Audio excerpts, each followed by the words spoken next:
네, 여러분 반갑습니다. 우리 집에도 사실 여러분과 비슷한 입장의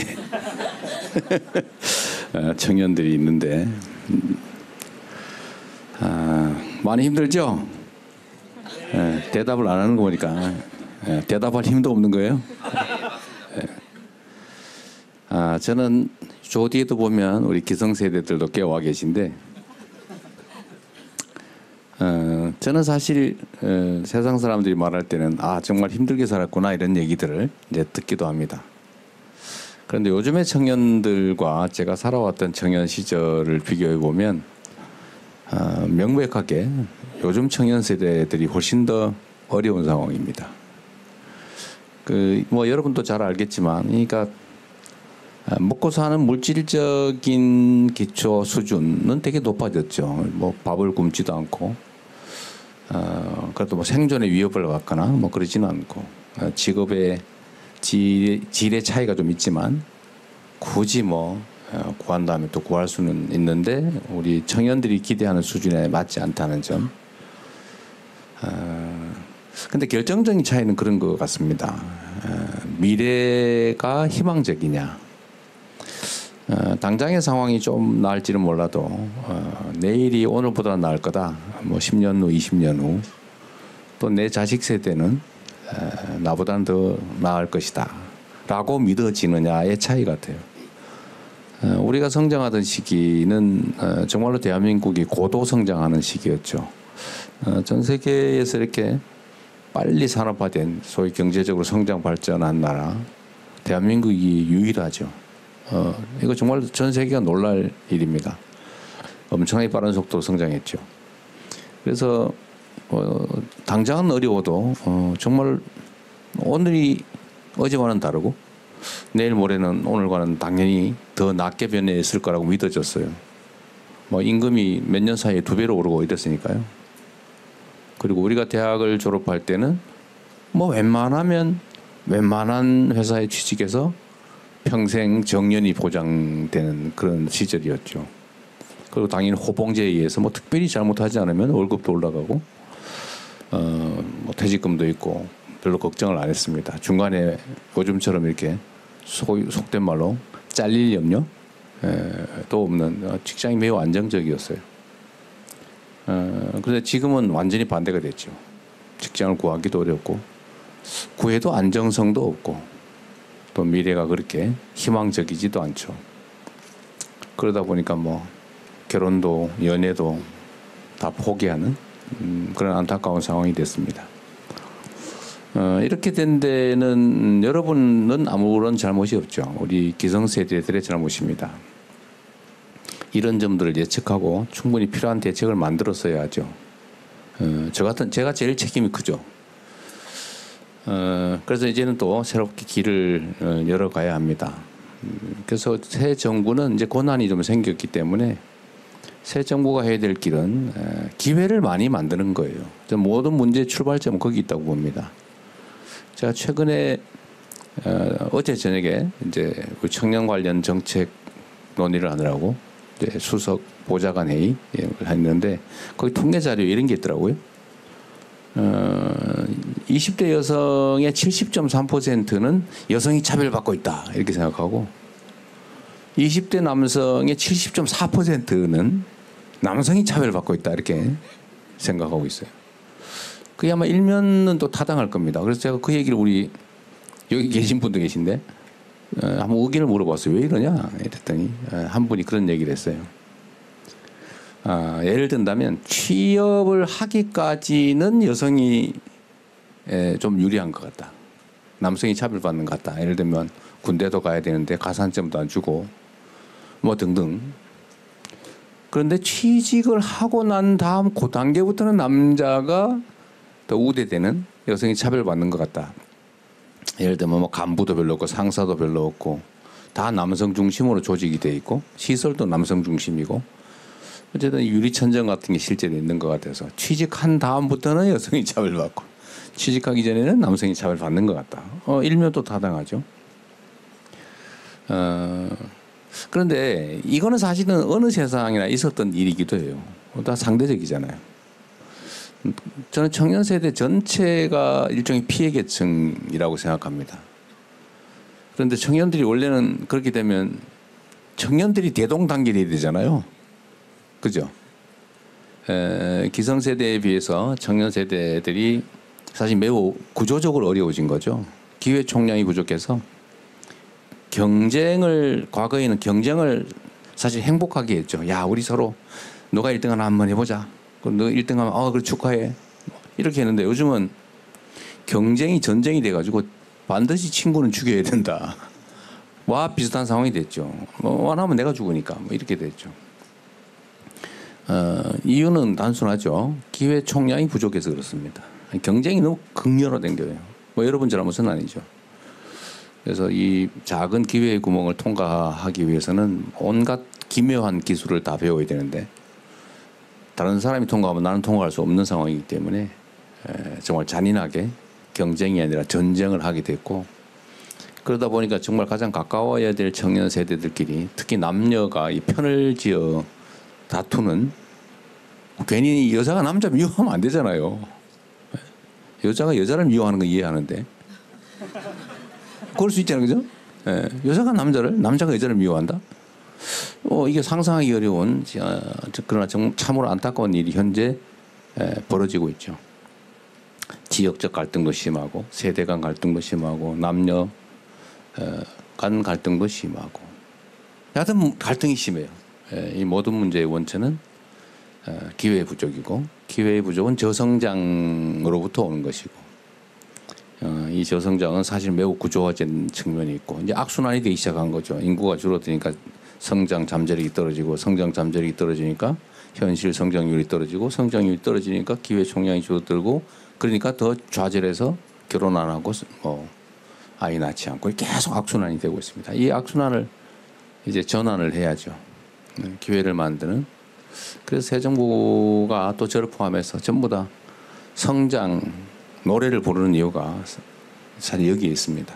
그러니까 여러분께도 함께 더 많은 기회가 있는 그런 새로운 세상을 향해 같이 가도록 하자. 그리고 저는 이게 가능하다고 믿어요. 대한민국 국민들 위대한 국민들이죠.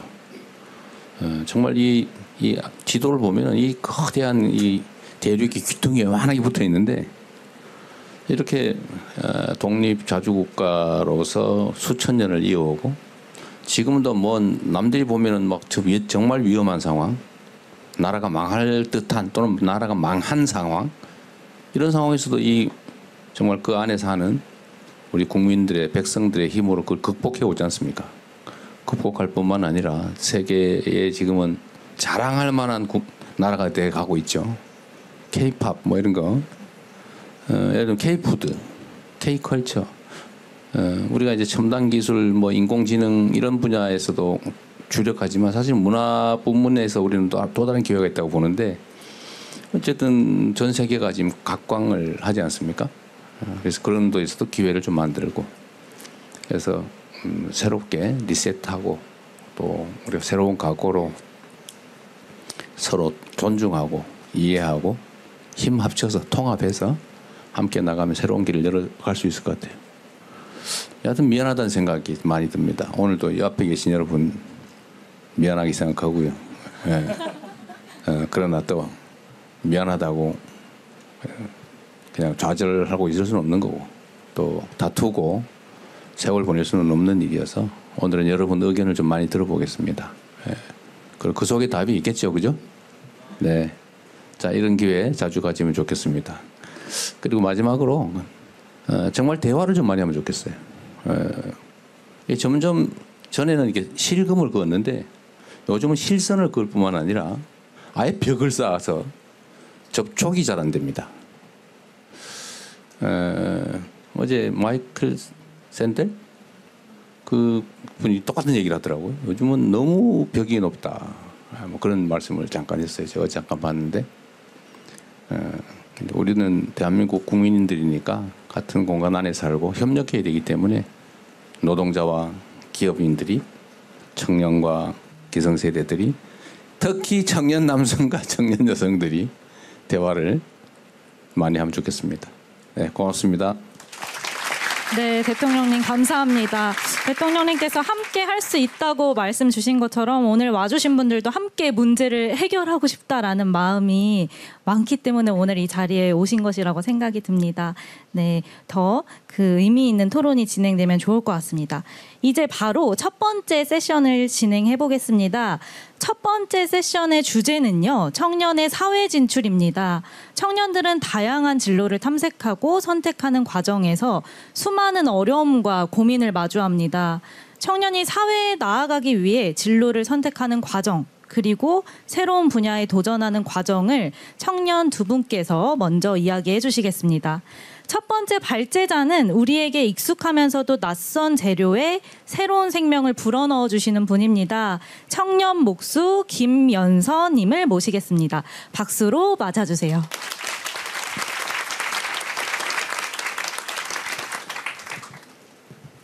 네, 안녕하십니까.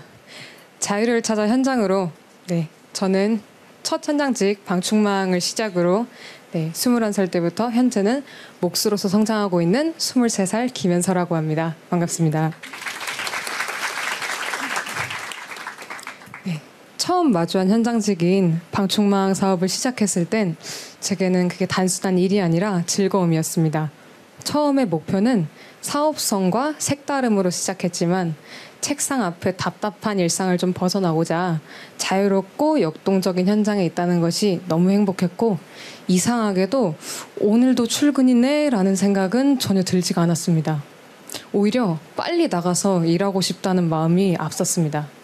그러다 보니까 현장 기술에 더 빠져들게 됐고요.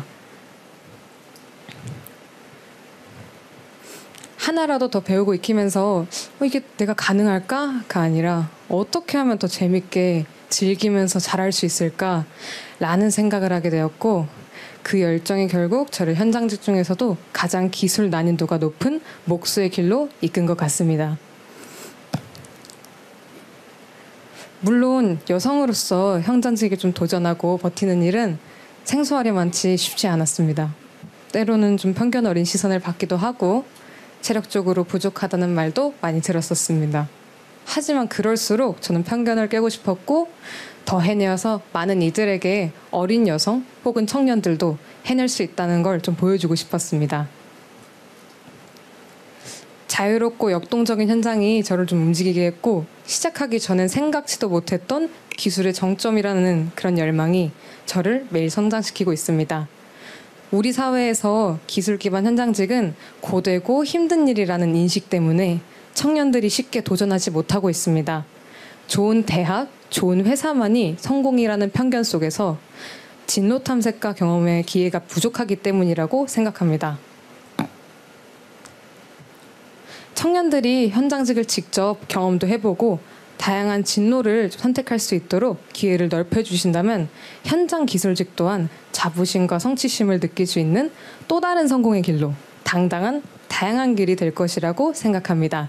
감사합니다. 네, 감사합니다. 김연서님 말씀 들어보니까 그 청년들에게 물어보면 월요일 아침 출근 때부터 9시 눈 뜨자마자 너무 가기 싫다 이런 얘기를 하는데, 저는 일요일 아침부터 너무 불안한 마음이 들었었습니다. 아마 청년분들도 많이 공감을 하실 것 같습니다. 다음으로는 저희 이어서 강원도 홍천에서 청년들을 위한 새로운 플랫폼을 운영하는 사업가를 모셨습니다. 김성훈 업타운 대표님을 박수로 맞아주세요. 네, 안녕하십니까. 저는 세상에 없던 컨텐츠로 사람과 사람을 연결하고 있는 주식회사 업타운의 대표 김성훈입니다. 네, 감사합니다. 저희 업타운은 청년들의 외로움과 고독에 대한 고찰에서 시작했습니다. 네, 업타운의 이름처럼 답답한 도심, 지루한 일상 속에서 벗어나서 각기 다른 테마로 서로 소통하고 교류할 수 있는 소셜링 콘텐츠를 제작하고 운영하고 있습니다. 특히나 저희는 인구 소멸 지역 농촌에서 주로 활동을 하고 있는데요. 청년이장과 함께하는 낭만 촌캉스, 네, 그리고 도시 청년들의 농활 체험기 등 수십 가지의 소셜링 콘텐츠로 2030 청년 세대를 이어오고 있습니다. 네, 그리고 홍천에서는 평균 연령 70대 깡촌에 20대 청년 수만 명이 몰려오는 힙한 농촌, 청년마을, 왓썹타운도 함께 운영하면서 지역의 활성화를 새로운 모델로서 만들고 있습니다. 네. 말씀 중에 죄송하지만 대통령님, 그 강원도에 한번 오시면은 청년들이 어떻게 농촌을 바꾸고 있는지 한번 에너지를 보여드리고 싶습니다. 그때 안 오셔가지고. 저기 말고 딴 강원도. 저기 와봐달라. 네, 다음에는 홍천으로 와주시면 알겠습니다. 새로운 모습 보여드리겠습니다. 네. 네. 오늘은 청년들의 입장에서 사회에 진출할 때 또 창업에 도전할 때 정부 지자체에 원하는 역할이 있을 것 같아요. 그런 이야기들을 해보고 싶은데요. 저는 다양한 청년들을 만나다 보니까 관계, 소통 측면에서 좀 집중을 해봤습니다. 청년들이 창업에 도전할 때 실제 필요한 것들은 저는 돈보다 사람이라고 생각합니다. 수백만 원의 초기 창업 비용보다 창업에서 더 속도를 낼 수 있는 것은 팀원 한 명, 멘토 한 명, 그리고 지역의 신뢰 한 다발이라고 생각합니다. 하지만 청년들에게는 이런 사람을 만날 수 있는 관계 인프라가 매우 부족합니다. 특히나 만난다 하더라도 시간, 돈, 그리고 명분이 없어가지고 그 타이밍을 놓치게 되는 것이죠. 그리고 두 번째는 공공과의 일상소통에 빈틈이 있다고 저는 생각합니다. 청년들이 공공과 정부와 소통할 수 있는 창구는 많습니다. 그렇지만 대표성을 띠는 몇 명의 소수 의견, 그리고 개인의 민원 위주로 흘러가고 있고, 이러다 보니까 평범한 청년 다수의 하루, 그리고 경험, 문제들이 정부의 정책 과정에 데이터로 쌓이지 못합니다. 이러다 보니까 결과론적으로 청년들이 현장에서 체감하는 이슈들이 정부의 제도 개선으로 이어지지 않는 것 같습니다.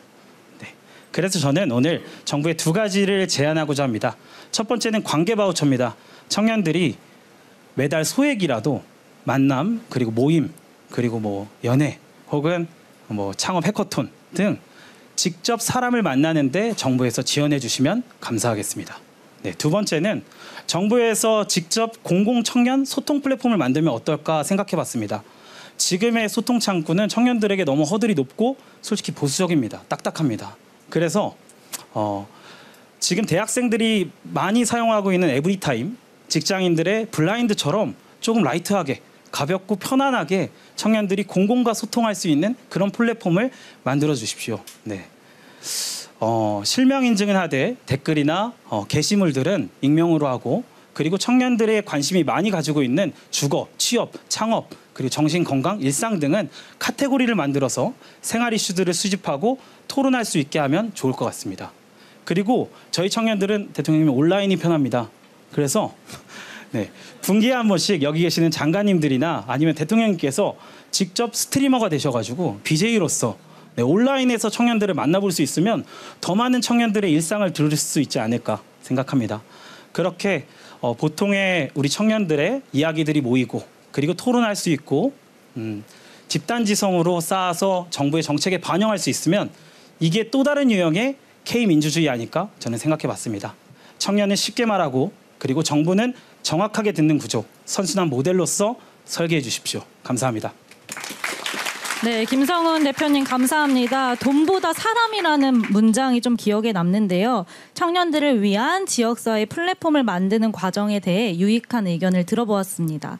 지금부터는 이 두 청년 여러분들의 발제를 듣고 여기 계신 참여자분들, 청년 여러분들이 생각하시는 바와 정부에서 이런 방향으로 나아갔으면 좋겠다라는 점을 자유롭게 이야기하는 시간입니다. 그리고 시작하기 전에 오늘 각 부처 장관님들도 오셨습니다. 뒤쪽 중간에 손 한번 들어주시겠어요? 네, 부담스러우실 수도 있겠지만 장관님들과도 함께 논의해 주시고 필요에 따라 마이크를 넘겨드리도록 하겠습니다. 혹시 1번 주제에 대해서 객석에 계신 분들 중 의견이나 질문 있으신 분들께 발언권을 넘겨드리겠습니다. 손을 들어주시면 됩니다. 골고루 제가 저기 끝에 하얀색 안경 쓰신 분, 네. 간단한 자기소개와 의견을 말씀해 주시면 됩니다. 네. 네, 안녕하세요. 저는 숙명여자대학교 학보사 숙대신보의 편집장 임규민이라고 합니다. 먼저 오늘 청년들과 직접 만나서 목소리 전할 수 있는 자리를 마련해 주신 것에 굉장히 감사하다는 말씀 드리고 싶습니다. 저는 학보사 편집장으로서 대학생과 청년층이 현실적으로 느끼는 고민과 바람을 대신 전달드리고자 하는데요. 청년들은 양질의 일자리가 부족해서 단기 알바나 불안정한 노동에 의존하는 경우들이 굉장히 많습니다. 그리고 인턴, 현장 실습, 대외 활동 등의 다양한 경험이 실제 취업으로 이어지지 못하는 경우들이 많고 해당 활동들이 무급이나 저임금으로 진행되는 경우들이 더러 있는데요. 이에 청년들의 사회 경험과 취업 연결성을 높이는 그런 정책들이 청년들에게 큰 도움이 될 것 같습니다. 예를 들어 현재 노동부에서 진행 중인 일경험 사업 같은 그런 정책들을 규모를 더 확대하거나 참여 가능한 직종들을 더 범위를 넓히는 방식으로 개선하는 것이 다양한 경력을 쌓고 실질적인 취업 기회를 얻을 수 있도록 그런 방법을 마련하는 데 도움이 된다라고 생각을 하고요.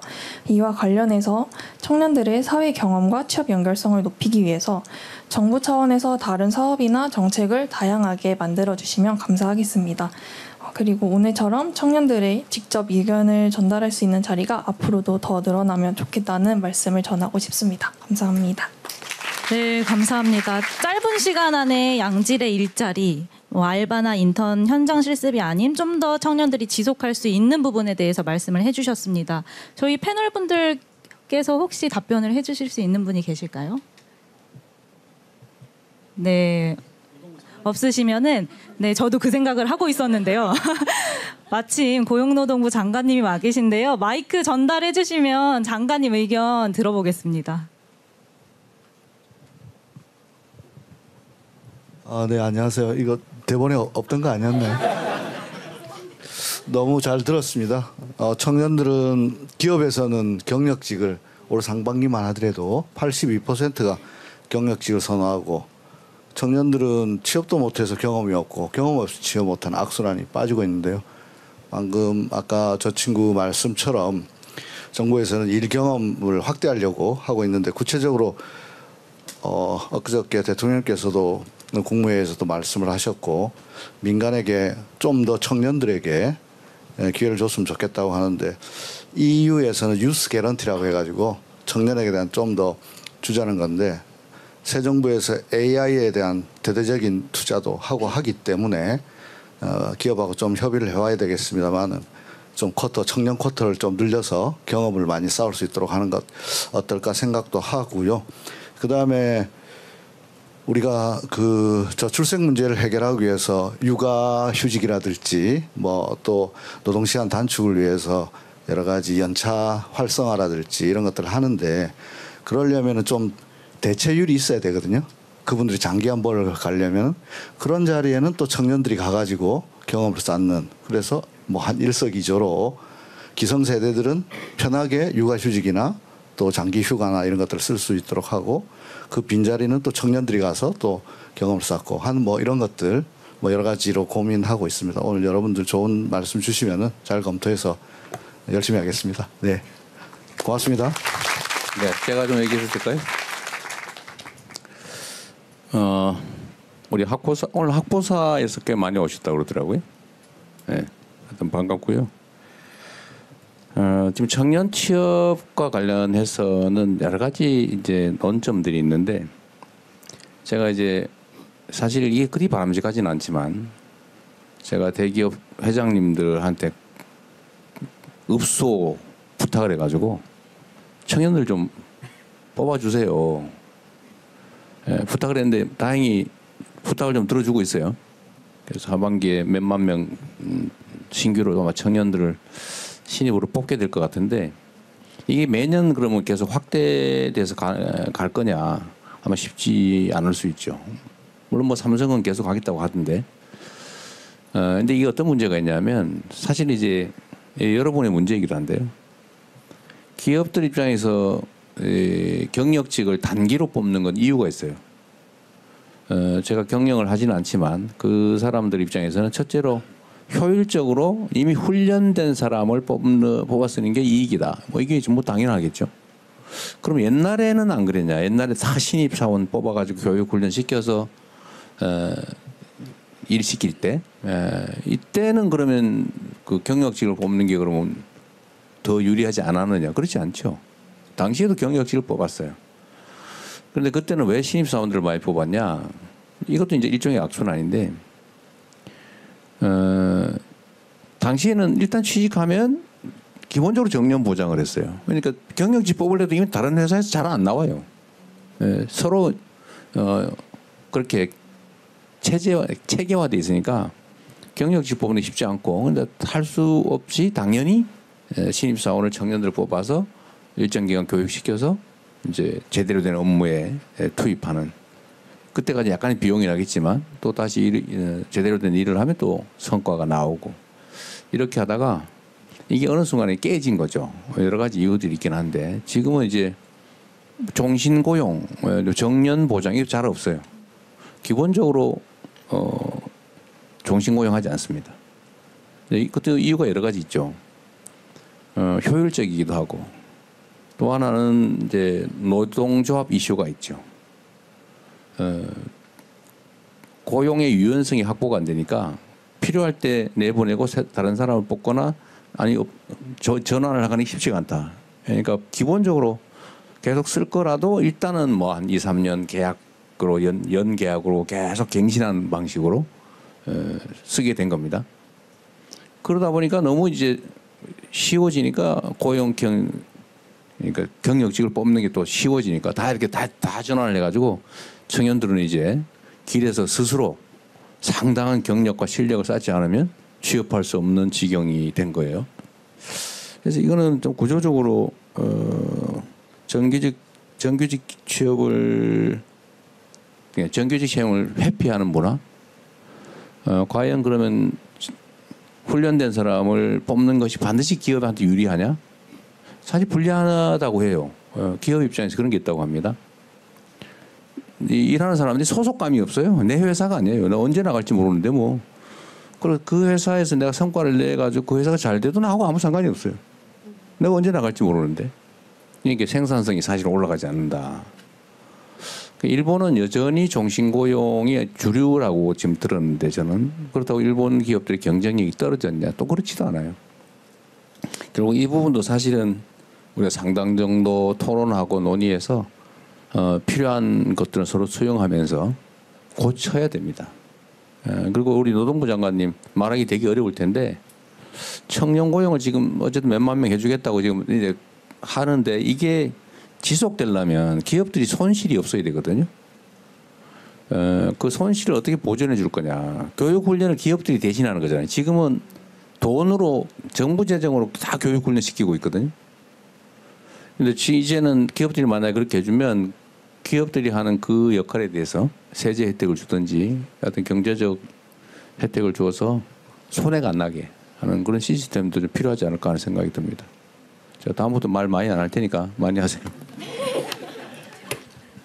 네, 감사합니다. 오늘 제가 말 많이 안 하는 게 컨셉인데. 저희 1세션 시간이 지금 15분 정도 남았는데요. 질문을 한두 개 정도 더 받아보려고 합니다. 네, 아까부터 눈빛을 너무 보내주셔가지고 앞쪽에 네, 흰색 옷 입으신 분 간단한 소개와 의견 부탁드립니다. 앉아서 할까요? 편하신 대로. 네. 안녕하세요. 저는 원주에서 온 청년 이재민입니다. 큰 과제 두 가지 제안을 좀 드리고 싶은데요. 청년이 사회 진출을 이야기할 때 무엇보다 사회적 인식의 간극을 좁히는 노력이 필요하다고 생각합니다. 사회는 청년들이 힘든 일을 피한다고 하지만 실제 청년들은 이미 무한 경쟁 속에 살고 있습니다. 이제는 청년들에게 용기를 주고 좌절하지 않도록 직접 메시지를 전달해야 합니다. 그래서 청년들의 삶을 직접 체험하고 공감 소통하는 이야기를 전국에 확산하는 정부 조직 K-미디어 채널이 꼭 필요하다고 생각합니다. 그 채널은 열심히 살고 있는 청년들에게는 응원을 할 수 있고 주저하고 있는 청년들에게는 할 수 있다는 용기와 동기부여를, 그리고 사회에는 청년들이 열심히 살고 있다는 메시지를 전국적으로 줄 수 있는 지속적인 플랫폼이 될 것입니다. 그리고 한 가지가 더 있는데 빠르게 말씀드리겠습니다. 그리고 청년의 사회 진출을 위해서는 수많은 정책과 제도들이 이미 마련되어 있지만 청년들이 그 제도가 있다는 사실조차 모르고 내가 대상자인지 알지 못합니다. 그래서 저는 청년 정책 자동화 매칭 시스템이 필요하다고 생각합니다. 또한 정책 제안 포털을 마련해 주시고 제안이 정책으로 이어진다면 땡땡 이재명 정부 땡땡 청년이 제안한 정책입니다라는 표기를 붙여주셨으면 좋겠습니다. 그래서 청년들의 자부심과 참여율도 높아질 것이라 생각합니다. 더 이상 문제 제기가 이어지지 않고 청년들이 직접 체감할 수 있고 현실적인 지속 가능한 제도적 장치가 필요하다 생각합니다. 감사합니다. 네, 지금 말씀 주신 부분은 K미디어 관련해서 좀 더 청년들과 소통하고 열심히 산다 이것을 좀 인터뷰할 수도 있고 나중에 나와 주실 거죠? 네. 그리고 또 청년 매칭 자동화 그 시스템 저희가 온통 청년이라는 게 있습니다. 온라인 플랫폼이. 그런데 저희도 지금 계획을 계속 하고 있는 게 좀 더 구축화해서 청년분들 체감도를 높이게끔 정비를 해야겠다. 이런 논의는 되고 있어요. 22일 날 청년대책 발표가 되니까 그 부분도 한번 살펴봐 주시면 좋겠습니다. 네, 혹시 패널분들 중에 소통 관련된 느낌인 것 같은데 조금 더 띄워주실 분 계실까요?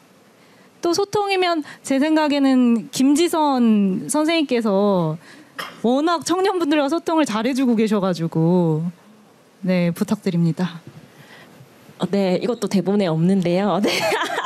네, 저는 오늘 주거로 나왔는데 네, 참여와 소통을 또 담당하게 됐네요. 네, 네, 반갑습니다. 저는 이제 세 번째 발제할 김지선이라고 하고 저는 청년 정책 네트워크라고 이제 전국에 있는 여러 청년 참여 기구가 있는데 이제 그 중에 서울에서 좀 활동을 하고 지금 서울시에 있는 성북구에 이제 지역사회 단위에서 활동을 하고 있어요. 그래서 사실 이런 제안 너무 좋으실 것 같고 혹시 참여 기구 들어보셨나요? 아, 활동도 하시나요? 아, 네네네. 그래서 이미 많은 제안 해주시고 계셔서 또 그 제안들 여기 가지고 오셨을 것 같은데 그 지역사회에 이제 지금 거주하시는 곳이나 활동하시는 곳에 참여기구가 이름이 좀 다양하긴 한데 다양한 종류의 참여기구가 있어요.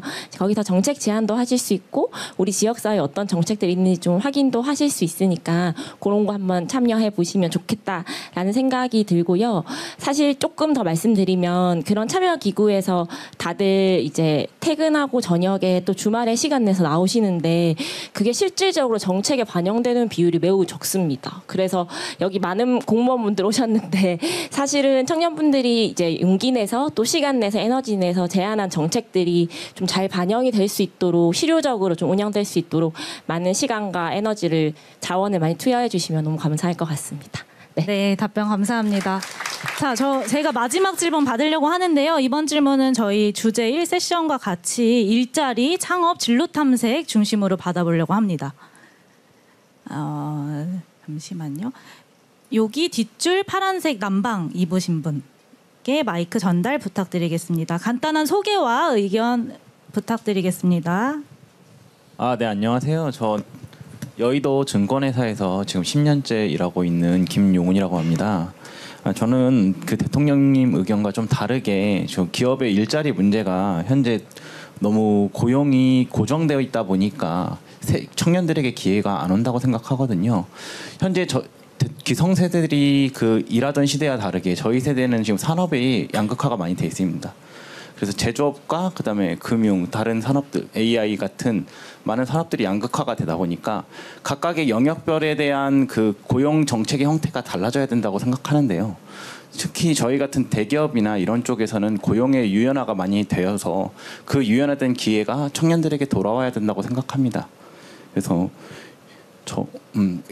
이렇게 해서 대기업들에게는 좀 더 유연하게 일자리를 선택할 수 있도록 기업에게 좀 기회를 주시는 게 어떤지 저는 의견을 좀 듣고 싶습니다. 대기업에 좀 더 일자리를 유연하게 주었으면 좋겠다. 기업과 일자리 관련해서 여기 오신 그냥 참석자분들도 의견이 있으실 것 같으세요. 관련해서 혹시 덧붙여 주실 분 계실까요? 네. 가운데 남방 입으신 분. 네, 안녕하세요. 저는 이제 지역에서 대기업 팀장으로 일하고 있는 이제 청년 팀장입니다. 저도 이제 과거에 광화문에서 이제 근무를 하다가 전 이제 고향이 그립고 지역이 너무 좋아서 자발적으로 이제 지역으로 내려가서 지금 저희 팀에는 저희 이제 장모님 장인어른 팀원분들도 계시고 청년들도 많이 계세요. 근데 제가 이제 관리자가 돼서 지역에서 일을 하면서 느낀 게 뭐냐면은 이제 말씀하셨던 것처럼 대기업들이 많이 뽑아요. 직원들도 많이 뽑고 청년들도 많이 취업시키고 하는데 지역에는 그 인력들이 많이 안 내려오고 있고요. 저희 회사 같은 경우도 제가 9년 전 신입사원 때 저희 이제 그 광역에서 근무하던 직원이 700명 정도 되는데 최근에는 100명 남짓으로 줄었습니다.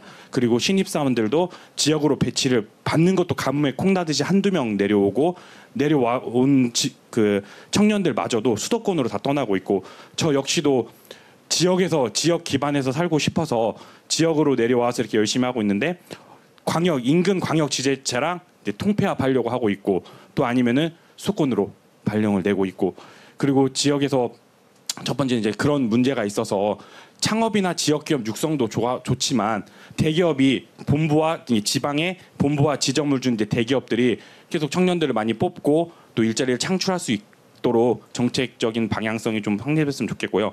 두 번째는 지역에 지금 국책 사업을 많이 시행하고 있습니다. 제가 근무하고 있는 지역에서도 이제 정부에서 몇천억 조 단위 이제 국책 사업을 이제 비에타로 시행하고 있는데 지역에 있는 기업들은 그 기업이 대기업을 위한 국책 사업이라고 생각하는 인식이 강합니다. 물론 대기업이 기술 개발을 하고 R&D를 하고 이 산업을 발전시켜야 하는 건 맞지만 지역에 있는 기업들과 함께 R&D도 하면서 뭔가 기업의 그 노하우를 전수해줘서 지역 기업도 육성하고 그 지역 기업이 커야지 또 청년 일자리 창출이 또 되는 거거든요.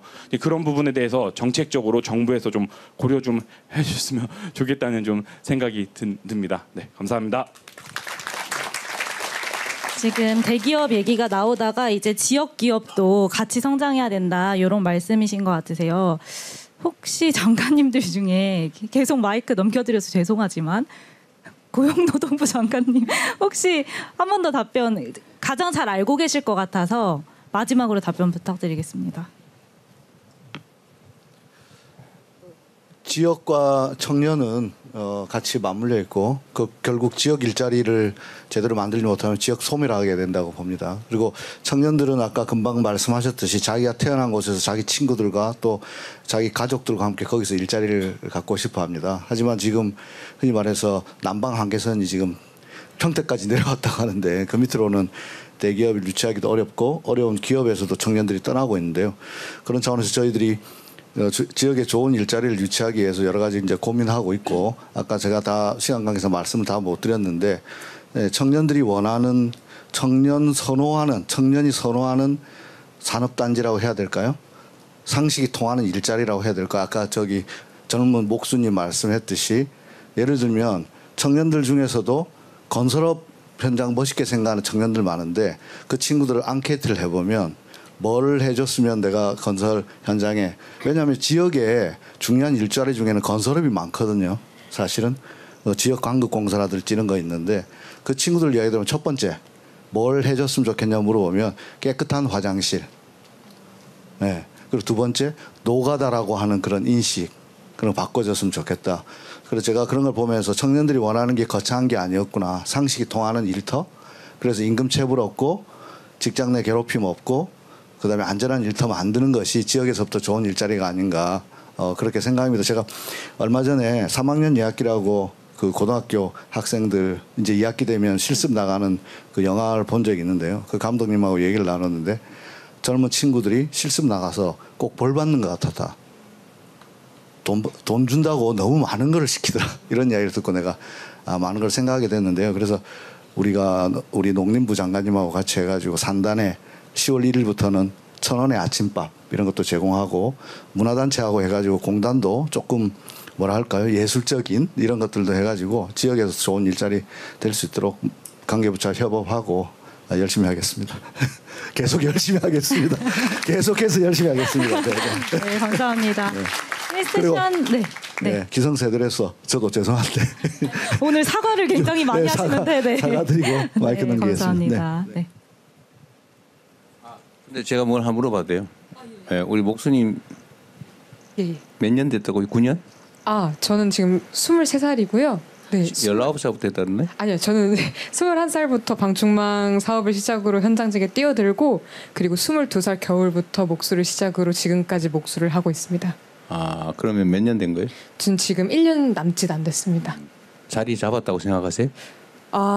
사실 목수라는 직업이 좋은 팀에 들어가고 어디 뭐 건설사 쪽에 있는 뭐 회사에 들어가게 되면은 안정적으로 일을 할 수 있긴 한데 사실상 좋은 팀에 들어가거나 회사에 들어가는 건 거의 좀 불가능하다고 볼 수가 있어요. 저는 저를 알리고 방충망을 사업을 한다 이런 현장직을 하는 여성이다라고 알렸기 때문에 저를 고용했던 거지. 이렇게 처음부터 팀에 들어가기라는 거의 어려워요. 원래. 저희 건설로 가면 예. 10장? 예, 10장이요. 10장이라고 이렇게 한 팀 대장이 되는. 아, 예. 보통 반장. 그거하고 좀 다르죠. 예, 예. 그건 다르고 그렇습니다. 성격이 약간 다른 것 같은데. 예, 예. 일거리는 충분히 들어와요. 일거리가 사실 건설 쪽 이제 많이 죽은 거는 사실이라서 저희가 재작년이나 작년 대비해 보면 사실 방충망도 그렇고 목공도 그렇고 거의 절반 정도로 떨어졌다고 솔직히 세감상으로는 그렇게 느끼고는 있어요. 네. 건설업에 연동돼 있는 약간 제가 보기에는 그거와는 좀 다른 목수 아닌가 싶었는데. 네, 저는 인테리어 목수로서 뭔가 가벽을 세우거나 뭐 분리를 하고 뭐 가구도 네. 만들고 이런 쪽입니다. 알겠습니다. 그냥 호기심이었어요. 네. 지금 한 2분 정도 남았는데요. 한 분 정도만 질문이 아니고 일자리 관련된 방향을 주실 분 짧게 한 분 정도 1분 드리겠습니다. 잠시만요. 저기 중간에 여성분. 네, 중간에 네. 정장 입은 여성분. 네. 감사합니다. 약간 청년들이 원하는 일자리가 되게 다양할 수 있을 것 같아서 그걸 보태려고 마이크를 잡았습니다. 저는 아까 말씀해 주셨던 안정적인 직장인 초등교사를 그만두고 기후 일자리를 찾아 떠난 조혜원입니다.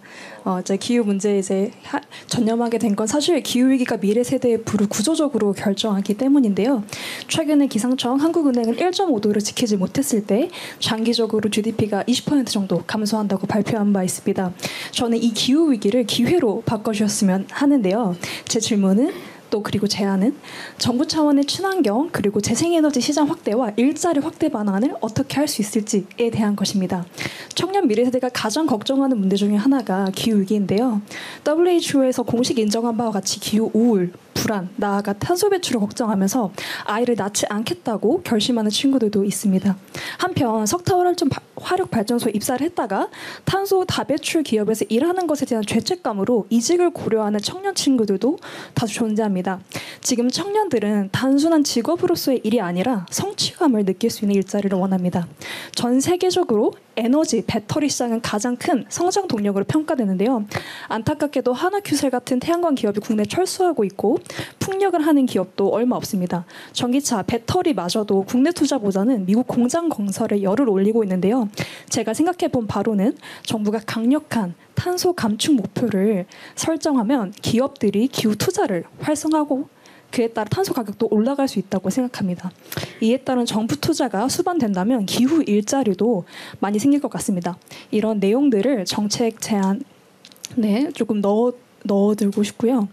또 야외 노동자들 친구들도 많은데 이제 폭염 이런 것들로 배달 노동자, 야외 플랫폼 노동자들이 또 되게 위험을 이제 감수를 하고 어려운 또 노동 환경에 노출되기도 하는데요. 저는 그래서 기후 일자리 를 마련해 주십사 그런 것들이 청년들이 원한다라고 말씀드리고 싶습니다. 감사합니다. 플랫폼 노동자의 수가 점점 늘어나고 있는데 관련된 안전 장치는 지금 많이 보장이 되어 있지 않는 것 같아요. 이 부분도 저희가 잘 담을 수 있도록 그리고 주신 또 기후위기 재생에너지 관련된 일자리도 잘 전달해서 담을 수 있도록 노력하겠습니다. 네. 잠깐만 제가 의견 삼아 질문을 한번 드려보고 싶네요. 지금 말씀하신 분의 말씀이 전적으로 맞습니다. 그러니까 우리가 재생에너지 사회로 대대적으로 신속하게 전환해 가야 하는데 그리고 저는 거기에 우리의 정말로 엄청난 기회, 일자리를 포함해서 기회가 있다고 생각합니다. 근데 이제 우리가 정부 내에서 대통령실 안에서도 이 논의를 하다 보면 이게 당장 사실은 변화를 하려면 고통이 따르잖아요. 특히 산업체제 전환은 많은 사람이 일자리를 잃음과 동시에 많은 사람이 새로운 일자리를 얻게 되는데 이제 잃는 사람의 고통이 너무 크죠. 그러니까 물론 그걸 전환하기 위해서 뭐 재교육을 하고 또는 지원하고 이런 것들을 하긴 하지만 그래도 당장 예를 들어 석탄 발전소를 폐쇄한다. 그것도 더 빨리. 그럼 일자리를 잃겠죠. 지역 경제가 당장은 나빠지겠죠. 이게 이제 엄청난 정치적인 저항을 불러오죠. 근데 결국 정치라고 하니까 무시할 수도 없는데 결국 이런 필요한 전환을 하기 위해서는 예를 들어 건강한 몸이 되기 위해서는 또는 살을 빼기 위해서는 좀 굶어야 되잖아, 그죠? 먹는 걸 줄이는 게 살 빼는 제일 첩경 아닌가요? 뭐 운동도 열심히 해야 되지만, 근데 쉽지 않죠. 근데 이거를 우리 국민들이 과연 감내할 수 있을지가 사실은 우리의 제 최대의 걱정입니다. 더 나은 상황을 위해서 더 작은 고통을 감내해야 되는데, 물론 여긴 또 약간 정치적인 요소들도 있어요.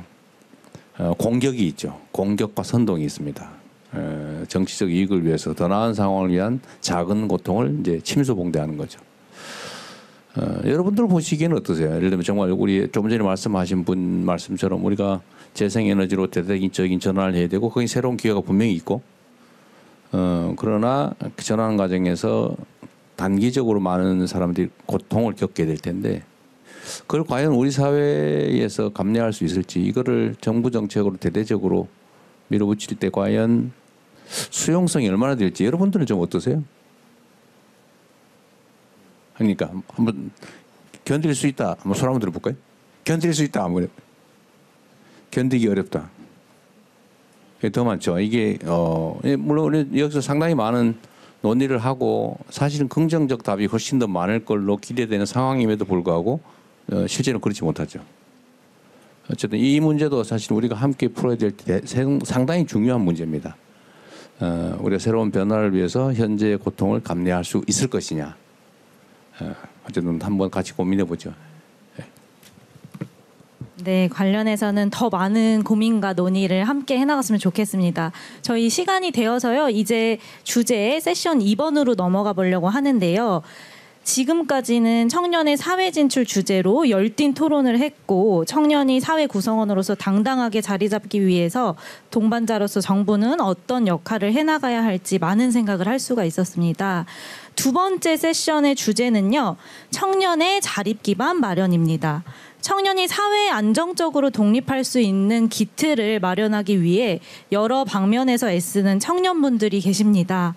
먼저 청년들이 함께 살아갈 수 있는 주거 환경을 위해 노력하는 김지선 주거복지센터 사회복지사님을 모시겠습니다. 박수로 맞아주십시오.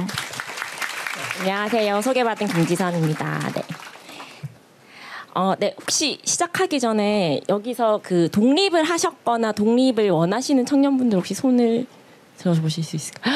대부분 다 네, 독립을 하셨군요. 네. 저는 말투에서 아실 수 있겠지만 그 학업이랑 이제 생업을 위해서 이제 부산에서 상경을 해서 지금은 주거복지센터라는 곳에서 이제 시민들의 이제 주거 문제를 상담하는 그런 역할을 네, 하고 있습니다. 네, 제가 하는 일의 모습을 보여드리고요. 왼쪽 사진은 그 보시는 분들 왼쪽 사진은 제 20살 첫집 반지하 원룸이에요. 곰팡이 때문에 겨우 딱 6개월 살고 보증금을 못 돌려받고 나왔습니다. 그리고 이제 제가 15년이 지난 지금 이제 현장에서 보는 집입니다.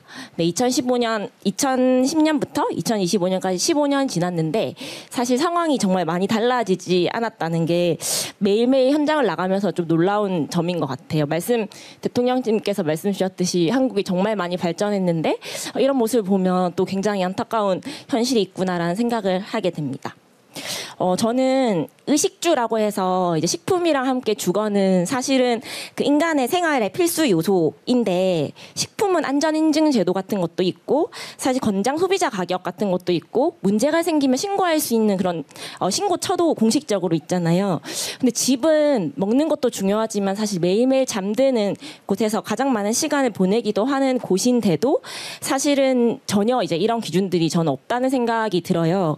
그래서 어떤 주택이 거주하기 안전한지 또 주택이 적정한 가격에 임대되고 있는지 이제 이렇게 살펴보는 장치가 거의 부재하다고 할 수 있고 그래서 많은 시민분들이 굉장히 이제 많은 집값을 그 주거비를 내고 그렇지만 열악한 주거 환경에 살면서도 문제가 생겼을 때 그걸 스스로 개인이 다 부담을 해야 되는 그런 상황인 것 같습니다. 저는 이게 일반 시민들만의 이야기라고 생각하실 수 있겠지만 사실 청년분들이 겪고 있는 문제라고 생각해요. 지금 독립한 청년들 10명 중에 8명이 세입자로 살아갑니다. 그런데 이제 주거 적합성을 충족하지 못한 집, 그리고 굉장히 높은 주거비 부담이 있는 집에서 살아가고 있고, 사실 이제 너무 많은 분들이 아시겠지만 심지어 전세 사기 위험까지 겪고 있는 현실입니다. 그런데 사실 한국의 언론을 포함해서 이제 다양한 곳에서 주거가 다뤄지는 방식을 살펴보면 사실은 세입자의 고충보다는 이제 앞으로 어떻게 집을 살 수 있는지, 아파트는 어떻게 살 수 있는지, 그러니까 결국 집을 사는 것에 초점을 많이 두는 것 같습니다. 제가 부산 말을 써서 사는 것과 사는 것이 다르거든요. 네. 그래서 저는 집이 단순히 사는 것이 아니라 이제 사는 곳이라고 생각하는데요. 청년분들이 어떤 삶의 형태를 선택하든지 또 어떤 주택을 선택하든지 적어도 안전하고 적정한 환경 속에서 나의 이제 고된 하루하루를 잘 살아가는데 힘이 되는 공간이 이제 집이어야 되는데, 집이 사실 문제가 되고 더 어려워지는 그런 공간이 되는 것 같아서 너무 안타까운 것 같습니다. 그래서 그런 공간이 될 수 있도록 사실 제가 청년정책 기본계획들도 다 봤었는데, 제1차 청년정책 기본계획 같은 경우에는 불법 건축물 감독관 이런 제도들이 제안이 됐고 실제 도입도 됐어요. 근데 5년 동안 전혀 시행이 되지 못했었거든요. 그게 행정에서 이제 하기가 좀 어렵다고 해서. 그래서 저는 이번 정부가 되게 기존의 관행을 깨시려고 대통령님 포함해서 굉장히 많은 분들이 노력하시는 정부라고 생각하고, 이제 이런 부분들이 주거 영역에서 좀 실현이 잘 되기를 희망하겠습니다. 감사합니다. 네, 감사합니다. 특히 저도 지금 서울 올라온 지 이제 4, 5년 됐는데요. 처음 올라올 때 5평짜리 그 월세방에서 시작을 했어요. 근데 2년 보통 재계약이다 보니까 다음번엔 진짜 한 10평짜리로 가고 싶다 했는데 또 5평짜리로 왔습니다. 그래서 지금 4년째 월세 내면서 살고 있는데, 아마 많은 청년분들 독립하고 싶지만 그럴 수밖에 없는 현실, 지역 이곳저곳 이동할 수밖에 없는 현실이 있는 것 같습니다. 해결해야 될 과제이기도 한데, 혹시 이따가 이제 패널분들이랑 같이 더 토론자분들이랑 얘기를 들어보고요. 이어서 두 번째 발제는 우리 사회에서 시선이 미치지 않는 곳까지 들여다보는 사회복지를 위해 분투하는 박유빈 서울시 청년정책조정위원회 위원님을 모시겠습니다. 박수로 맞아주세요. 네, 안녕하세요. 제가 분위기 파악을 못하고 사진을 저런 걸 가져와가지고 얼른 넘기겠습니다. 네, 저는 방금 소개받았는데요. 결혼 이제 다음 달이면 1주년을 맞는 신혼부부이자 비정규직 사회복지사로 근무하고 있는 박유빈입니다.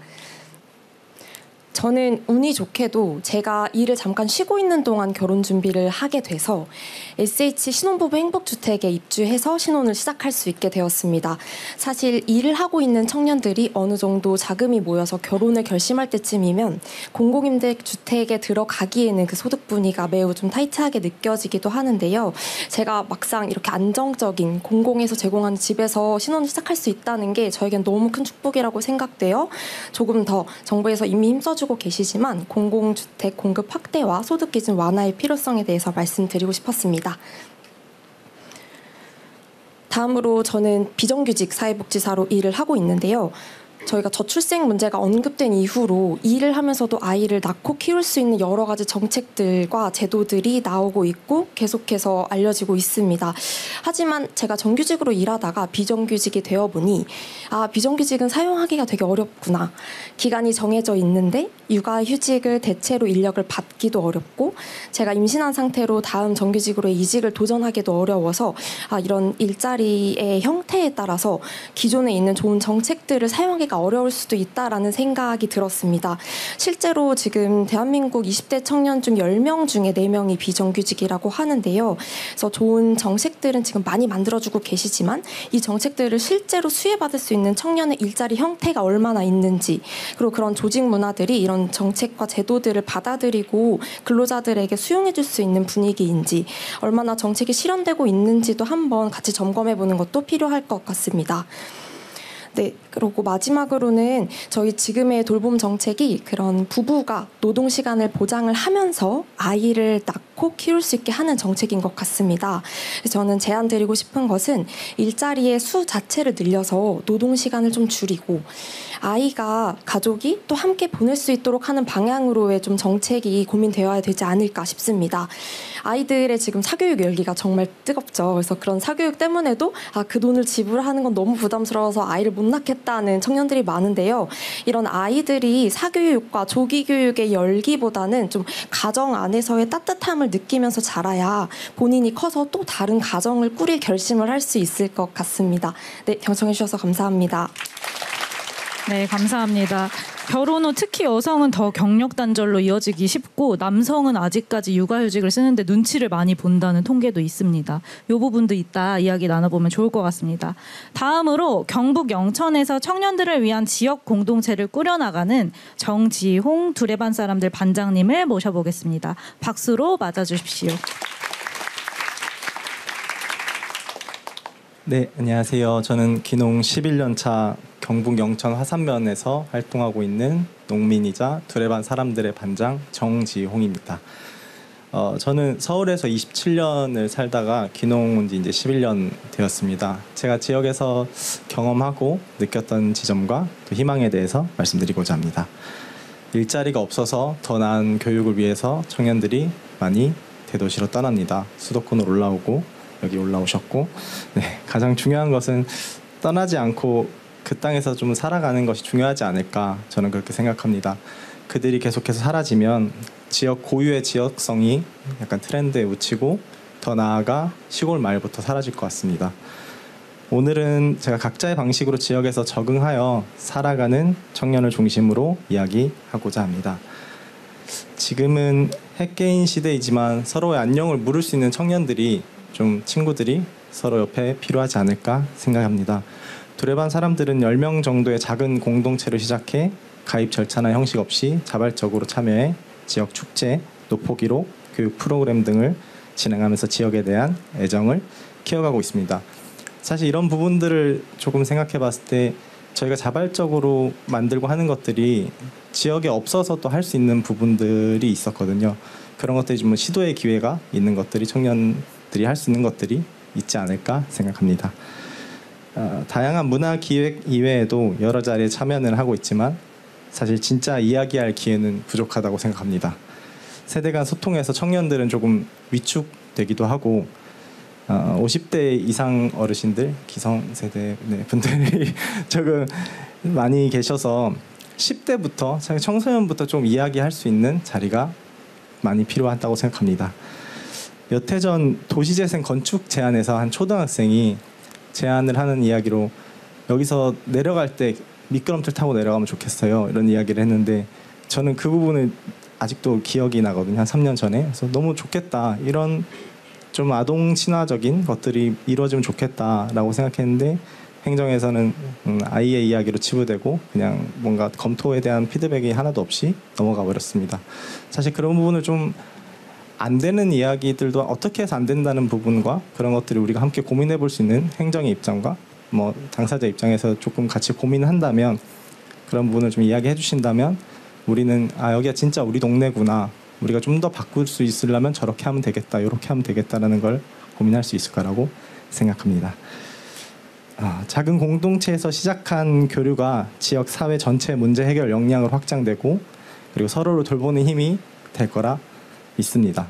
그리고 청년 정책이 제대로 닿지 않는 지역의 청년을 위해서 청년 정책 학교와 같이 직접 청년 정책을 좀 발굴도 하고 그리고 우리가 받을 수 있는 청년 정책에 대해서 말씀을 드릴 수 있는 그런 자리가 좀 자주 있었으면 좋겠습니다. 이상입니다. 감사합니다. 네, 감사합니다. 방금 지홍님 얘기해 주신 거랑 저도 비슷한 사례가 있었는데요. 최근 한 청년분이 지역 도시재생위원회를 들어가고 싶다라고 이야기했대요. 근데 결국 탈락됐고 왜 떨어진 거냐라고 물어봤는데 청년들은 2, 3년 지속하실 수 없지 않으세요? 3년 뒤에는 뭐 지역 옮겨야 되지 않으세요? 라는 이야기를 하셨다고 합니다. 이것도 저희가 계속 고민을 해봐야 되지 않을까. 네, 안타까운 현실이긴 한데요. 자, 그럼 세 분의 발제를 이제까지 들어보았고 청년 여러분들의 자유로운 의견을 들어보도록 하겠습니다. 저희가 세 번째 자유주제 시간이 있기 때문에 이번에는 발제자분들 중심의 주제로 주거, 결혼이나 저출생, 지역 공동체 관련된 의견을 주시면 좋을 것 같습니다. 잠시만요. 여기 앞쪽에 초록색 옷 입으신 남성분. 안녕하십니까. 새쌍둥이를 키우고 있는 서울 거주하고 있는 제가 자발적으로 낳은 세 자녀는 아니지만 이렇게 많은 축복과 박수를 주셔서 감사드리고, 그러니까 제가 뜻하지 않게 이제 어떻게 보면 하늘에서 내려온 새쌍둥이 아이들인데 낳고 보니까 너무 힘듭니다. 이게 지금 벅차오를 정도로 힘들고 끝나고도 이제 어린이집에 하원을 또 가야 되고, 그나마 저는 좋은 나름의 이제 직장과 와이프도 이제 재택근무를 하고 있어서 그런 환경적인 게 되다 보니까 저희 둘만의 이제 힘으로도 육아를 이제 버틸 수 있는데, 이제 아이를 낳으신 분들이나 낳을 그런 예비 부모님들, 이제 현재 복지 정책과 이런 것들을 생각해 봤을 때는 아이를 낳는 게 오히려 부담을 넘어서 두려움을 가질 수도 있을 것 같습니다. 그렇기 때문에 이제 저출생 시대라고 하지만 이제 직접적으로 몇 년 동안 경험을 해본 바로서는 이런저런 복지 정책들과 이제 지자체에서도 정부에서도 이런저런 복지 정책들이 있는데 실질적으로 체감되는 그런 정책들은 많이 있지는 않는 것 같습니다. 뭐 예를 들어 이제 끼케야 뭐 공공 주차장 지원, 그다음에 전기, 수도세, 가스비 지원 나오는데 이제 처음에는 15% 뭐 20% 한다길래 그 정도면 되게 부담이 덜 되겠다 싶지만 한도치가 있더라고요. 이제 이런 뭐 예를 들어 가스비는 15,000원, 되게 미미한 상황이다 보니까, 게다가 또 아이들이 이제 나이가 들면서 오히려 아동수당이라든지 이런 것들은 나이가 들면 점점 더 비용적으로 부담이 되는데 오히려 금액이 더 줄어듭니다. 그러니까 오히려 좀 상식적이지 않은 이런 정책들이 아이를 낳고 싶어도 낳기가 좀 버거운 이런 실정들이 많이 있어서 대통령께서는 이제 큰 거버넌스 측면에서 굵직굵직한 업무를 하시지만 또 반면에 예를 들어 이제 성남시장이나 경기도지사 하실 때 뭐 계곡 이런 사업들 보면은 되게 실생활에 체감을 가질 수 있는 이런 정책들을 많이 해주셔서 이제 저출산 대책위원회라든지 이런 그런 나라 기관에서 좀 더 실감적으로, 획기적으로, 파격적으로 체감할 수 있는 이런 정책들을 해주셨으면 저희가 아이들을 좀 더 편하게 키울 수 있고 아이를 낳고 싶은 이런 예비 부부들도 좀 더 편한 마음으로 아이를 낳아서 키우는 이런 선순환 구조가 될 수 있었으면 좋겠다는 말씀 한번 드려봅니다. 제가 의견 한번 물어볼까요? 지금 제가 관심 가지고 있는 것 중에 하나가 정부 정책이 너무 종류도 많고 편차도 크고 그 찾아보려면 머리에 이게 쥐가 날 정도예요. 예를 들면 육아 지원 정책도 온갖 게 있지 않습니까? 무슨 뭐 베네저고리 값부터 뭐 출산한 자체로 지급하는 일시금, 뭐 아동수당 포함해서 또는 사실 뭐 온갖 종류의 다양한 지원 프로그램이 있는데 이게 사실은 전달 비용이 상당히 많이 들거든요. 예를 들면 공무원이 업무도 처리해야 되고 뭐 물건 사서 주는 거면 물건도 사야 되고 그 물건 구매 과정에 부조리도 발생하고 나 이 물건보다는 차라리 현금을 주면 더 좋은데 등등 이런 것들이 있어서 제가 고민하는 것 중에 하나는 이걸 통합해서 현금 지원을 좀 늘려주면 어떻겠냐. 이 사람들이 현금 지원한다고 하면 저를 자꾸 포퓰리스트 취급해서 그런데 예를 들면 뭐 물건을 사서 주면 안 필요한 사람들이 있잖아요. 그보다 더 기묘한 걸 살 수도 있는데 그걸 왜 정부가 선택을 해가지고 선택의 여지를 뺐냐. 차라리 그 예산으로 현금으로 예를 들면 지역화폐로 주든지 이렇게 하는 것이 낫지 않냐. 근데 본인은 어떠세요? 예를 들면 이런저런 막 온갖 명목의 복잡한 지원을 물론 이게 유용성도 있습니다. 꼭 필요한 사람만 제한적으로 쓰게 하는 효과도 있고 또 귀찮아서 안 쓰면 그만큼 재정이 절약되기도 하고 사실은 있는데 이런 걸 통합해서 그냥 내가 선택할 수 있게 가장 선택하기 좋은 건 현금이니까 그렇게 하는 문제에 대해서는 좀 어떠세요? 전적으로 동의하는 바이고 최근에도 이런저런 복지 파편화에 대한 이슈가 기사로 접했었는데 결국 육아 이 부분의 문제 해결은 어떻게 보면 뭐 속물적인 말씀일 수 있긴 하지만 결국 돈입니다. 그렇죠. 물론 뭐 돈으로만 모든 게 해결되지는 않겠습니다만 가장 현실적인 부분이 돈이기 때문에 말씀 주신 꼭 현금 지급뿐만 아니라 말씀 주셨던 이제 지역 화폐로 쓸 수 있게끔 해서 지역 경제 활성화라든지 이런 시너지 효과를 낼 수 있는 그런 가장 체감적이고 소름 돋을 수 있는 피부로 와닿는 그런 정책을 원합니다. 우리 정경 장관님 지금 복지 정책 숫자가 대충 몇 개쯤 돼요? 중앙 정부 것만 대충. 전체 복지로 따지면 숫자를 얘기하기는 어려운데 한 350개고 지자체까지 하는 걸 보면 뭐 몇천 개가 돼서 어떤 서비스가 있는지를 주민들이 잘 모르시는 경우들이 있긴 합니다. 홈페이지 통해서 안내하는데 이제 그런 것도 좀 맞춤형으로 하고 좀 통합하고 좀 단순화할 필요가 있다는데 동의합니다. 제가 전에 경기도지사를 할 때 이게 무슨 정책이 내가 해당되는 무슨 혜택이 있는지를 알기가 너무 어려워서 책으로 그 안내문을 만들어 그때는 뭐 이렇게 앱 이런 생각 못 할 때니까 책으로 만들어 주려고 했더니 그 책이 두께가 너무 두꺼워서 제작비가 막 엄청나게 돈이 든다고 안 된다고 그래서 그건 못 했거든요. 근데 이게 예를 들면 중소기업 정책도 한성숙 장관 계시지만 마찬가지잖아요. 뭐 650개라든가 중소기업이 지원받는 정책이 도대체 650개 보는 데만 며칠 걸릴 것 같아요. 560개예요? 650개가 아니고 내가 잘못 기억했구나. 어쨌든 여러분들 의견 한번 물어볼게요. 그냥 이것도 예를 들면 온갖 정책들이 나눠져 있어요. 예를 들면 장애인 정책도 뭐 물건 사주는 거 뭐 온갖 것들이 있는데 이걸 차라리 가능한 범위 내에서 통합해서 본인이 선택할 수 있게 현금으로 통합해서 지원하는 거 어떻게 생각하세요? 괜찮아요? 근데 혹시 이게 좀 다양하게 특성에 맞춰서 이렇게 세부적으로 하는 게 낫다. 내가 질문을 너무 한쪽으로 몰았나요? 어쨌든 알겠습니다. 효율성이라는 측면에서 보면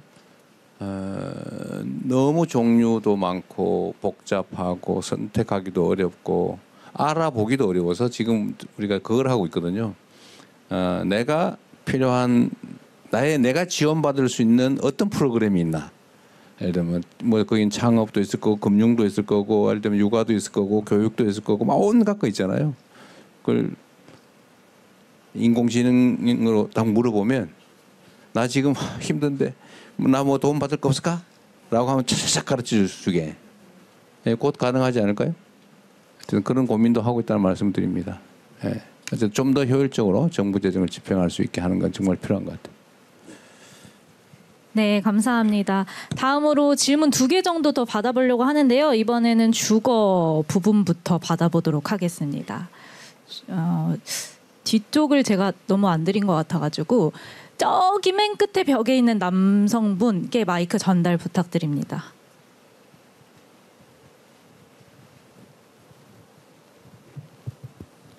네, 안녕하세요. 저는 경기도 부천에서 온 전준용이라고 하고요.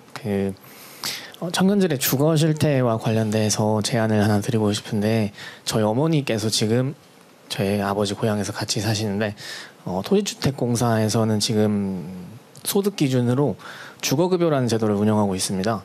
그 주거급여 제도를 지급할지 현장에서 조사하는 분들이 굉장히 많이 계신데요. 저희 어머니도 그 직업으로 일을 하시면서 굉장히 많은 주거 하시는 곳을 실제로 방문하고 계세요.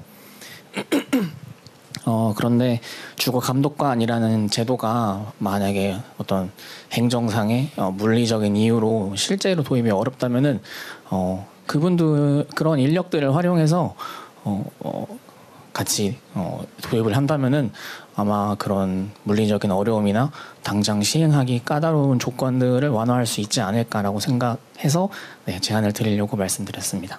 감사합니다. 네, 감사합니다. 주거 관련해서 김지선 님께서 또 복지센터 상담원 하고 계셔가지고 사회복지사로 혹시 답변 주실 수 있으실까요? 네, 너무 좋은 제안이시고요. 그래서 사실 좀 제안 드리고 싶은 게 그 노동 같은 경우에는 근로감독관이 있잖아요. 근데 노동만큼 중요하고 식품만큼 중요한 주거는 주거감독관이란 제도가 없거든요. 근데 영국이라든지 이제 이런 그 미국에서도 심지어 어떤 주거 기준에 충족해야 그 주거 급여도 가능하고, 요건 저희가 토론이 더 많이 필요하겠지만 사실은 주거 실태를 보고 이 집은 임대할 수 없어라는 기준을 주면 그것을 이제 개선해야 되는 의무도 있단 말이에요. 근데 그런 게 한국에선 도저히 통하지가 않는 그런 지점들이 있어서 사실 이제 인력도 중요하고 저희 이제 사회적인 인식 자체가 주거가 되게 공공에서 책임을 지고 같이 이제 고민해야 될 문제라는 그 인식이 있어야 될 것 같아요. 근데 그게 되게 부족하고 개인이 다 감당해야 되는 그런 문제가 되니까 사실 말씀 주신 체계도 너무 좋고 새로운 체계도 만들 수 있고, 저희가 1차에서 했던 거는 그 지역에 그 건축안전센터, 거기에 이제 공무원분들 한두 분 더 배치해서 지역 건축안전센터에서 감독하는 것들도 좀 이야기가 됐었거든요. 그래서 워낙 행정적으로는 더 아이디어가 저보다 많으신 대통령님께서 사실 의지가 있다면 가능한 제도가 아닐까라는 생각이 들기는 합니다. 긍정적인 검토를 부탁드리겠습니다. 네. 가능한 제도인지 또 지금 국토부 실장님께서 와 계십니다. 국토부 실장님께 마이크 전달 주시면 짧게 말씀 부탁드리겠습니다. 국토교통부 주택도시실장입니다. 지금 좋은 의견을 주셨고요. 지금 저희들이 주택 정책을 하면서 특히 공공주택 정책에 있어서 가장 중요하게 보는 부분은 어쨌든 저소득층의 주거 안정이 가장 우선적으로 고려돼야 될 부분이고, 그리고 우리 그 주택의 어떤 공급 물량도 굉장히 중요하지만 이제는 그 질적 수준도 굉장히 좀 향상될 필요가 있다라고 해서 저희들이 가장 중요하게 생각하는 부분이 좋은 입지에 양질의 공공주택을 최대한 많이 공급을 해야 되는데, 아까 말씀하신 것처럼 최근에 여러 이제 주거비도 많이 올라가고 있고 우리 청년들이 그 주거비를 부담하는 부분도 굉장히 좀 어려운 부분이 있어서 그런 전반적인 주거 복지 정책에 대해서 계속해서 정부 차원에서는 고민을 하고 이제 개선할 노력을 하고 있습니다. 특히나 방금 말씀하신 그 주거 감독관이라든가 주거의 어떤 불법 건축물, 그리고 주거 입주할 때 여러 가지 겪는 그런 불편 사항에 대해서 정부 차원에서 관리하고 또 감독할 수 있는 그런 감독 체계를 만드는 부분에 대해서는 어느 정도 효과가 있을 걸로 생각되고, 그런 부분에 대해서 여러 가지 측면에서 한번 가능한지는 구체적으로 한번 검토해 보겠다는 말씀을 드리겠습니다. 그 관련해서 박유빈님께서 신혼부부시다 보니까 제가 알기로는 공공주택도 직접 많이 찾아보셨고 또 떨어졌고 또 월세 지원 사업 이런 것도 옛날에 신청하신 적이 있다고 들었는데 어려움이나 아니면은 제안하고 싶은 방향이 있으시면 의견을 좀 주시면 좋을 것 같습니다. 사실은 조금 고민스러운 거는 저도 말씀하셨지만 최저주거 기준 그리고 정말 저소득을 위한 주거 정책이 최우선 돼야 되는 건 정말 맞는 것 같습니다. 하지만 이제 우리나라 대비 OECD 국가라던가 다른 유럽 국가들은 좀 공공주택 비율이 많이 높은 것으로 알고 있는데요. 그렇게 좀 보편적인 청년들한테까지도 확대가 되었으면 하는 바람을 아까 말씀드렸던 부분이 있고요. 일단 저는 원래 살고 있던 곳이 지금 사는 자치구는 아닙니다. 조금 더 집값이 비싼 자치구에서 거주를 하고 있었어서 그 당시 제가 1인 가구로서 독립을 좀 시도했을 때 어려움들을 말씀을 드리면 저희 부모님 그 당시는 노인이 아니셨어요. 그러다 보니 제가 무주택 세대원이 아니었어서 그런 지원을 할 수 없는 부분과 1인 가구로서의 그런 소득 기준을 맞추는 데 있어서 제가 한 당시 3년차, 4년차 정도의 봉급을 받고 있었는데 그런 기준들은 뭔가 내가 독립을 하려면 내가 그렇게 돈을 잘 버는 건 아니고 그냥 사회복지사의 기본 월급을 받고 있음에도 공공주택으로의 허들이 일반 청년들에겐 되게 높구나라는 고민이 좀 되었습니다. 그래서 저는 이번에 어쨌든 SH에 운 좋게 좀 들어가게 되었지만 이후에 또 아이를 낳게 되면은 살 수 있는 연도를 더 늘려주시는 등 또 좋은 정책들 마련을 해주고 계셔서 그리고 보다 더 보편적인 주거 정책으로도 확대를 해주고 계셔서 그냥 지속적인 저출생 관점으로 봤을 때 주거에 조금 더 힘써주셨으면 좋겠다는 말씀 드립니다. 자, 제가 이것도 여러분들 의견 하나 좀 물어보고 싶은데, 제가 통계 여론조사 통계를 보니까 이 청년들이 임대주택에 살아도 괜찮아라고 생각하는 비중이 좀 늘었다고 하더라고요. 조금, 아주 조금. 이전에는 이런 게 많았던 것 같아요. 내가 확률은 낮아도 반드시 내가 당첨돼서 내가 집을 마련해야 되겠다. 비싸더라도. 이 생각을 전에는 많이 했던 것 같은데, 그래서 임대주택 짓는다 그러면 전부 저항을 했거든요. 제가 성남시장을 할 때부터 저는 공공주택의 품질을 높이고 공공주택의 비중을 늘려야 된다. 그리고 공동주택도 면적도 또 주택의 질도 위치도 좀, 사실 위치를 제일 역사 근처에다 제일 좋은 데다 잡아야 되잖아요, 그죠? 요 주택실장도 토지주택실장 오셨지만 앞으로는 방향을 그렇게 바꿀 건데, 그 이전에는 임대주택을 하면 꼭 저 산 구석대기 제일 싼 지역, 제일 험한 데다가 몰아지어가지고 그걸 혐오 지역 비슷하게 만들어 놓고 역사 근처 이런 데는 임대가 아니라 전부 다 분양을 했죠. 그러니까 뭐 집값 폭등하고 그랬는데, 사람들이 이제 거길 당첨이 되면 이제 돈을 버는 거잖아요, 그죠? 근데 확률은 낮아도 분양을 늘리자. 그러나 이제는 좀 그렇게 하지 말고 임대를 좀 충분히 공급해서 거기 살다가 돈을 벌든지 여유가 생기면 민간 주택을 내가 매입해서 나갈 수 있게 해도 되겠다. 이 둘 중에 오늘 제가 선택 많이 하는데 제가 잘 몰라서 그래요.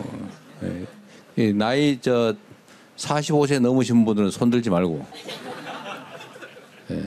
45세 미만만 의견 한번 물어볼게요.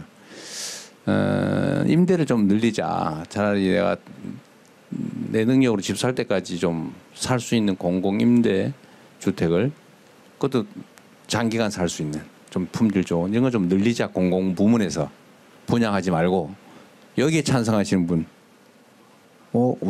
압도적으로 많아졌네. 그게 뭔 소리냐? 최대한 공공 부문에서 택지 개발하면 분양을 해야지. 내가 분양 받아야 되겠다. 분양하자. 이상한데. 이게 전에는 안 그랬거든요. 전에는 다 분양하자. 내가 확률은 낮아도 반드시 내가 집을 분양받아야 되기 때문에 무슨 임대냐, 좋은 자리는 무조건 분양이다 이랬는데 진짜 많이 바뀌었죠. 집값이 너무 비싸져서 그런 건가요? 그럴 수도 있죠. 토지주택실장님 참고하십시오.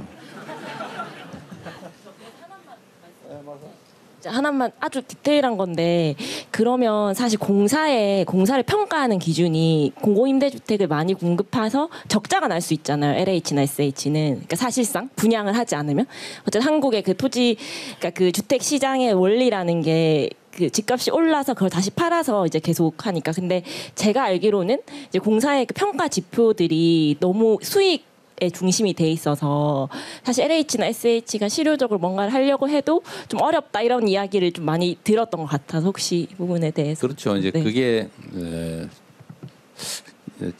자유주의적 사고에 의하면 공기업이 무슨 빚이 그렇게 많냐, 부채 비율 250% 넘었다, 이 큰일 났다, 나라 망한다, 이런 시각이 있을 수 있고요. 또 한편으로 보면 그 부채라고 하는 게 자산이 있잖아요. 내가 예를 들면 집을 짓기 위해서 돈을 1억을 빌렸다. 근데 그게 시가로 한 2억 한다. 근데 그걸 이제 보증금을 1억 받고 임대할 수도 있잖아요, 그죠? 그럼 본전이잖아요, 그죠? 그런데도 이제 빚으로 1억이 빚으로 평가되잖아요. 1억의 채권이 있음에도 불구하고 또 자산도 있잖아요, 이미. 그래서 이걸 합리적으로 생각하면 자산이 있는 부채는 걱정할 필요가 없는 거죠. 안전한 거죠. 그런데 이거를 이제 구분을 하지 않아요. 그러면 이제 언론이나 이런 데서 빚이 많이 늘었다. 이재명 정부 저 분양 안 하고 임대하더니 빚이 얼마가 늘었다. 이렇게 공격을 할 거거든요. 사실 그런 공격을 받기 싫어가지고 다 분양해버리는 겁니다. 그래서 사실 이런 것도 다 제가 정치는 결국 국민이 한다라는 얘기를 자주 하는 이유가 이런 점들을 견딜 수 있어야 돼요. 저는 다음 이거를 분양해가지고 개인 사유물로 만들어서 그걸 투기의 대상으로 만들 거냐, 아니면 능력되는 사람들이 집을 살 수 있을 때까지 특히 젊은 세대들이 좀 역세권에 한 뭐 15평, 맨날 6평짜리 살아서 서럽다는데 미혼일 때는 한 15평, 결혼해서 아이 나오면 한 20평, 아이 둘 나오면 25평, 30평, 셋 나오면 40평 이런 거 임대 주면 얼마나 좋아요? 그것도 역세권에 가까운 데다가 임대를 주자. 장기간 살 수 있게 해주자. 실제 성공한 사례도 많아요. 근데 이렇게 정책을 바꾸려고 하니까 시장주의자들 입장에서는 분양해야지 뭔 소리냐고. 그리고 거기에 또 동지한 사람도 많은데 오늘을 보니까 의외로 적어서 다행입니다. 정책 전환이 가능할 것 같은데요. 어쨌든 지금은 바꿀 때가 된 것 같아요. 그리고 지금 얘기 나온 김에 하나 더, 전에 우리 정책실장님 오셨나요? 저기 계시니. 전에 우리 왜 부동산 조사 본부 이런 거 만들어도 안 됐잖아요. 부처의 의견이 엇갈려가지고 오늘 보니까 새로운 수요가 또 있네요. 예. 부동산 조사 요원, 감독관. 예. 네.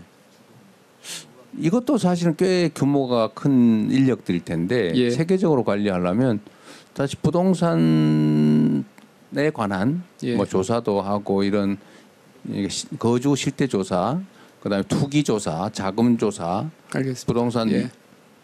질서 위반 사법 조사, 예. 정책 이런 걸 맞는 실제 대한민국이 그 필요할 것 같은데 네. 한번 다시 검토하기로 하죠. 지난번 것도 조금 더 거의 다 마무리가 됐습니다. 그거 할 때 이거 추가하고요. 네네. 말씀하신 그 임대 지금 오늘 말씀하시면 이제 수요가 많이 바뀐 것 같이 보이는데 네. 심층적으로 또 종합적으로 서베이해서 네, 그쪽 임대 쪽을 공급하는 방안도 그러시죠. 좀 다시 마련하겠습니다. 오늘 이게 분양하지 말고 임대하자가 많다는 건 놀랍죠. 네. 실제로 엄청나게 많이 정서가 바뀐 겁니다. 네. 이전에는 임대 그거 무슨 포퓰리즘이냐, 무조건 분양 이게 대세였어요. 네. 알겠습니다.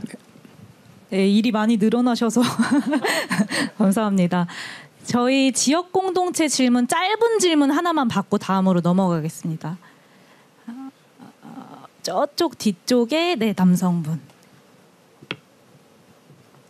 손을 아주 많이 들었는데 기회를 드려 주셔서 감사합니다. 네. 저는 아까 박유빈 발제자분께서 말씀하신 거 그리고 정지용 발제자님께서 말씀하신 것에 동의하는데요. 제가 말씀드리고 싶은 것은 우리나라의 가정의 형태가 과연 지금 신혼부부 위주로 많이들 결혼하고 아이를 많이 낳으라는 형태로 지원이 되고 있는데, 일단 결론부터 말씀드리자면 저는 결혼을 할 생각이 없고 아이를 낳을 생각이 없습니다. 그렇다면 제가 과연 공동체에 어떻게 기여를 할 수 있을까를 저는 생각을 하고 있는데, 저는 결혼한 친구들한테 항상 이야기하는 것들이 너네 결혼하면 나한테 니네 애들 맡겨라. 나는 뭐 프리랜서로서 너희의 애들을 돌봐줄 수 있는 시간이 있고 뭐 그러한 것들이 가능하다라는 형태로 친구들과 함께 어떤 공동체를 이루어가지고 아이들을 함께 기를 수 있는 그런 환경을 만들고자 저 개인적으로 노력을 하고 있는데요.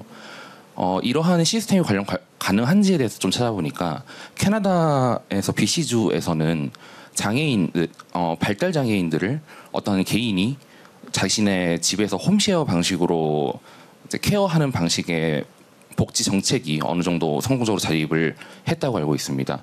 뭐 이건 개인적으로 제가 아이를 낳지 않기로 결정을 했고, 대신 다른 친구들의 아이들을 제가 공동체의 일원으로서 함께 돌보고 뭐 공동체적으로 아이들을 조금 더 케어할 수 있는 저의 이점을 좀 가져가기 위한 개인적인 욕심이기도 한데요.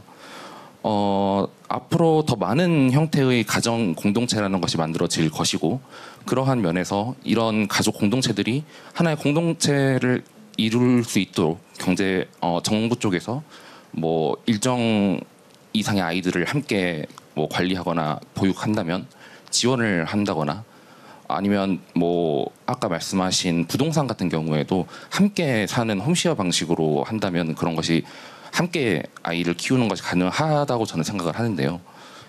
이런 식으로 한 아이를 키우기 위해서는 마을 하나가 필요하다는 말처럼 조금 더 선진적으로 핵가족화된 사회에서 앞으로 핵가족들이 다 모여서 공동체를 이룰 수 있는 그런 방안을 한번 캐나다의 사례를 들어서 제안을 드려봅니다. 감사합니다.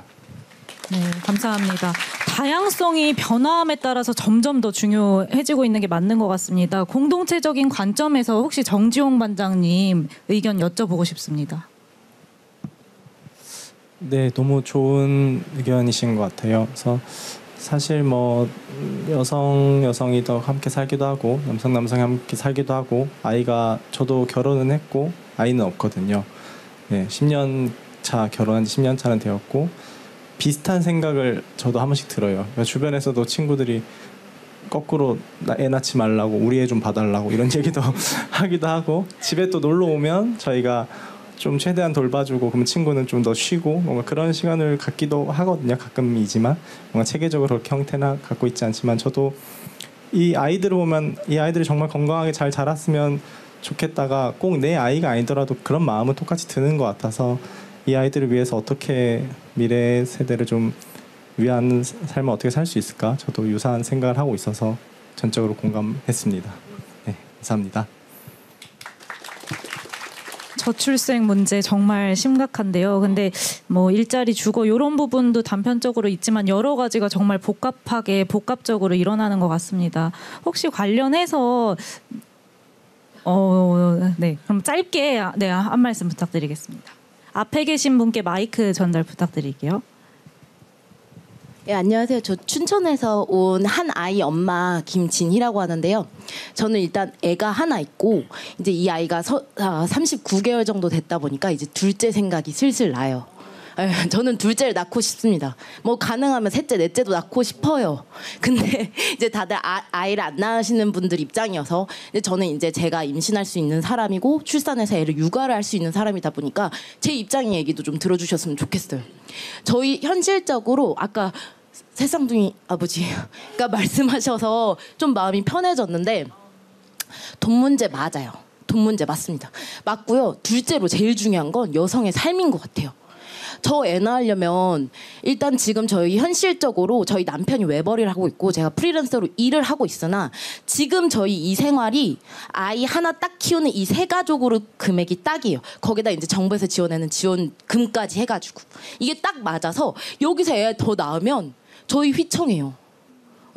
지금 아까 말씀하셨다시피 임대주택이 조금 더 가지 않느냐라고 말씀하셨을 때 저는 분양에 손들었는데 왜냐하면 동물들도 마찬가지로 둥지를 지어야 애를 낳아요.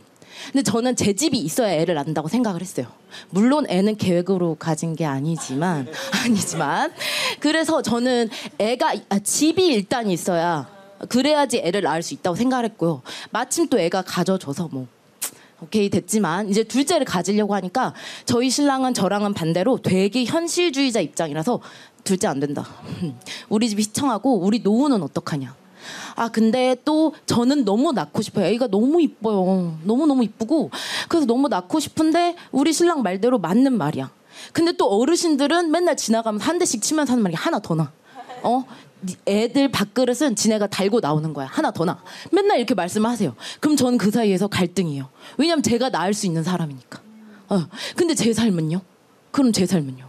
저는 이제 애를 가지게 되면 기존에 끊겼던 제 커리어도 마찬가지고 이제 또 임신을 하고 출산을 하게 되면 또 커리어가 이미 저는 아예 절단. 그럼 이제 와서 제가 새로 시작해야 되는데 새로 시작하는 데에 있어서 두려움도 있지만 현실적으로 그게 가능한지요? 저는 이미 강원 청년센터라고 제 춘천에서 와서 거기에 가입이 되어 있는데 거기서 날라오는 문자들 맨날 그거예요. 제 마음 살펴주겠다 와라. 너가 일자리가 없어서 네 마음 슬프지 와라. 내가 상담해주겠다. 혹은 자소서 써주겠다. 저도 자소서 잘 쓸 수 있는데 그런 얘기, 그러니까 현실적인 문제와는 거리감 있는 그런 얘기만 와요. 근데 제가 원하는 건 뭐냐면 제가 임신을 하고 나서도 그리고 또 출산을 하고 나서도 제 커리어가 혹은 새로 생성되거나 혹은 있었던 커리어를 연장할 수 있게끔 시간제 인턴 같은, 네, 왜냐면 현실적으로 풀잡은 불가능합니다. 진짜요. 저 4시에 학원에 와가지고 지금 이거 끝나면 달려가야 되거든요. 그래서 그러니까 현실적으로 불가능하니까 시간적으로라도 일을 하면서 제 커리어를 유지할 수 있게 혹은 새로운 커리어를 시작할 수 있게 도움을 주시면 좋겠어요. 그래서 제가 둘째 낳을 수 있게. 셋째도? 네. 이거 관련해서도 한번 여러분들 의견 한번 들어보고 싶어요. 사실 현실적인 고민인데 어떤 게 저는 가치에 맞는지를 잘 몰라서 물어보려고 하는 건데, 첫째, 그러니까 출생에 대한 지원, 사실 그 신생 아에 대한 지원이겠죠. 이게 첫 아이일 때 지원하고 둘째 아이일 때 지원이 거의 지금 차이가 없어요, 그죠? 둘째 아이에 대한 지원은 더 늘려야 된다. 근데 가끔씩 셋째 아를 낳으면 뭐 대학 등록금 면제, 뭐 셋째 아이에 대해서는 파격적 지원을 가끔씩은 하는 것 같아요. 좀 이게 첫째, 둘째, 셋째에 대해서 차등을 해서 추가 지원하는 거에 대해 다른 분들 의견은 좀 어떠세요? 차등을 둬서 더 많이 해주는 거 괜찮다. 한번 뭐 사람이 다 똑같은 거지. 2명은 곱하기 2가 온당하다. 나중에 그 복지부 장관께서요. 이건 실제로 현실적인 문제인데 이게 지금 출생 아이를 낳아 기르는 게 옛날에는 개인 일이었는데 그 완전히 사적인 영역이었잖아요. 뭐 애 낳든지 말든지 키우든지 말든지 잘 키우든지 못 키우든지 그건 전적으로 개인 문제다라고 했는데 요즘은 이게 공동체의 존속 문제가 됐어요. 다음 세대를 낳아 기르는 게 지금은 나라 망하게 생겼잖아요, 그죠? 절멸하게 생겼어요, 대한민국이라고 하는 데가. 그러면 이제 공동의 문제가 됐다. 이제 국가적 과제, 공동체의 과제가 됐으니까 공동체가 책임을 져야 되는 거죠, 이렇게 되면. 지원이 너무 당연하게 됐는데 둘째야, 셋째야, 넷째야 이렇게 낳을 경우는 개인들이 너무 힘들기도 하고 지원을 추가로 하는 게 맞지 않냐. 그런데 아니 사람이 다 똑같은데 왜 내가 셋째로 낳았다는 이유로 둘째로 낳았다는 이유로 차별도 하냐. 첫째는 왜 더 불이익하냐. 불이익하잖아 상대적으로. 예를 들면 아동수당을 첫째는 지금 월 10만 원인데 둘째는 15만 원, 셋째는 20만 원 뭐 이렇게 구상할 수도 있는 건데 나는 왜 10만 원밖에 안 해줘? 뭐 첫째로 낳은 게 뭐 죄냐? 이런 지적이 있을 수도 있죠, 그죠? 이걸 한번 검토를 한번 해봐 주십시오. 근데 그리고 또 한 가지는 이게 원래 첫애를 낳는 사람이 둘째에 낳는 거 쉽죠. 근데 둘째가 셋째 낳는 건 더 쉬울 수도 있어요. 재정적인 문제만, 개인의 고통, 힘든 것만 해결이 된다면 그죠. 그 측면에서는 국가 정책으로도 어떨지 한번 검토해 볼 필요는 있을 것 같습니다. 네. 네, 그러면 두 번째 세션은 이렇게 마치도록 하겠습니다. 두 번째 세션에서는요, 청년이 불안이 아닌 희망 속에서 자립할 수 있는 사회, 그 과정에서 정부가 어떤 것을 돕고 어떤 환경을 만들어 나가야 될지 같이 이야기 나눴습니다. 이제 세 번째 세션만 남겨두고 있는데요. 마지막 세션에서는 별도의 발제가 없이 진행됩니다. 일자리, 주거, 앞서 저희가 이야기한 주제처럼 청년들이 당면한 과제도 있지만 각자의 환경이 너무 다르다 보니까 다양한 삶의 고민이 있으실 것 같습니다. 금융, 참여, 교육, 생활, AI, 미래의제 이 그 파트에서는요, 청년들이 사회의 구성원으로서 참여하기 위해 무엇이 필요할지, 어떤 방향으로 나아가야 될지에 자유롭게 이야기 나눠보도록 하겠습니다. 시간상 지금 3분 정도 질문을 받을 수 있고요. 의견이 제가 여러분들께 앞서 말씀드렸었는데 오픈 채팅방을 통해서 자유롭게 지금 의견을 올려주시면 대통령님과도 함께 의견을 뽑아보도록 하겠습니다. 네, 요거는 의견을 올려주시면 됩니다. 아까 그 오픈 채팅방 저희가 다 작성을 해주셨네요. 미리 사전에. 네, 첫 번째 들어온 화면들이고요. 직접 이제 여기 계신 분들이 아까 작성을 해주신 걸 저희가 화면에 띄워드리는 겁니다. 잠시만요. 이 내용 한번 얘기해 보고 싶네요. 과학기술 분야 관련된 청년 우수 인재 유출 질문이 들어왔습니다. 과학기술은 저희가 이야기를 나눠보지 않은 것 같아서 혹시 이 질문 해주신 분 계실까요? 네, 중간에 하얀색 옷 입은 여성분께 마이크 전달해 주시면 되겠습니다. 간단한 소개와 관련된 의견 부탁드립니다.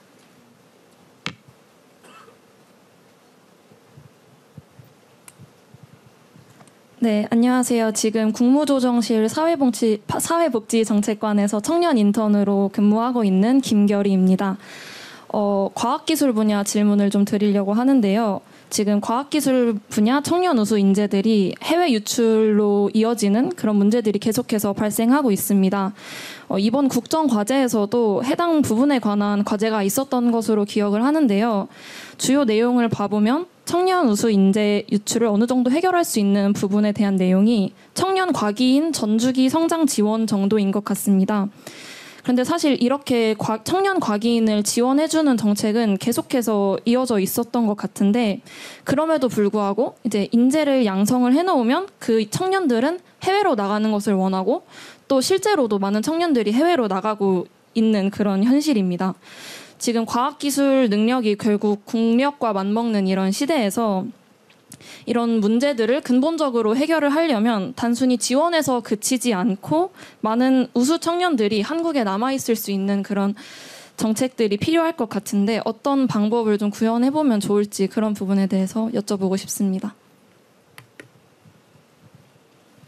네, AI 관련해서 혹시 답변 한 말씀 더 붙여주시고 답변을 들어보도록 하겠습니다. 앞쪽에 계신 저희 세 번째 남성분께 마이크 넘겨주시면 감사하겠습니다. 네, 기회주셔서 감사합니다. 저는 지금 광주과학기술원에서 AI로 지금 박사과정을 하고 있는데요. 말씀 주신 청년 인턴분께서 말씀하신 건 정적으로 공감하는데 저는 이제 그 전남에서 태어나고 광주에서 지금 대학원생까지 하고 있는데 이제 해외 유출도 걱정이지만 사실 지방에서 수도권으로 나가는 것도 마찬가지로 걱정입니다. 저는 수도권으로 나갈 생각이 없는 입장이기도 한데요.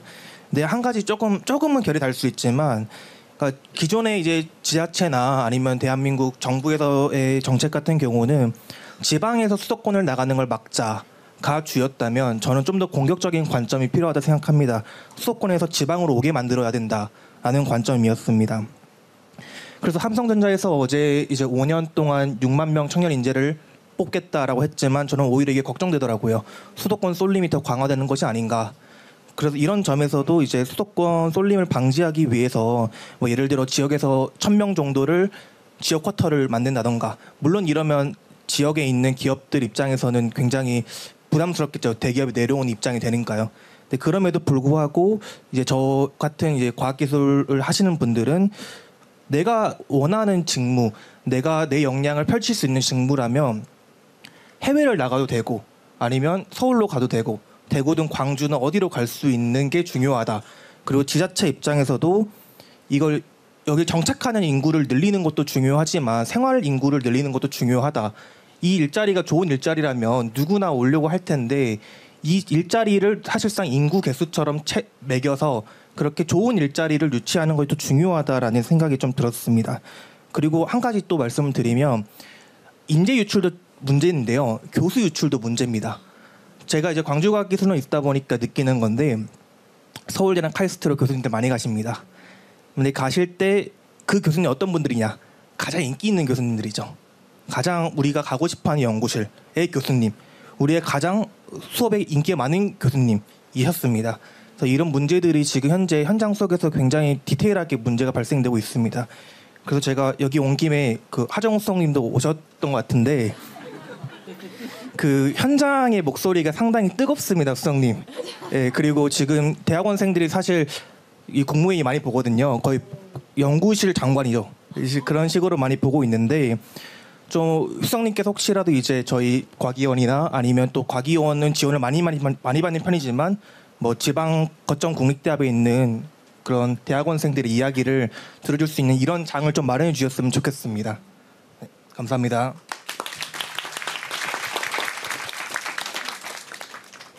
네, AI 미래계획 수서 가정호입니다.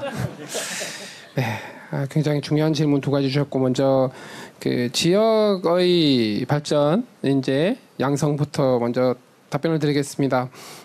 실제로 7월 말 정도에 이때 지스트에서 오셨으니까요.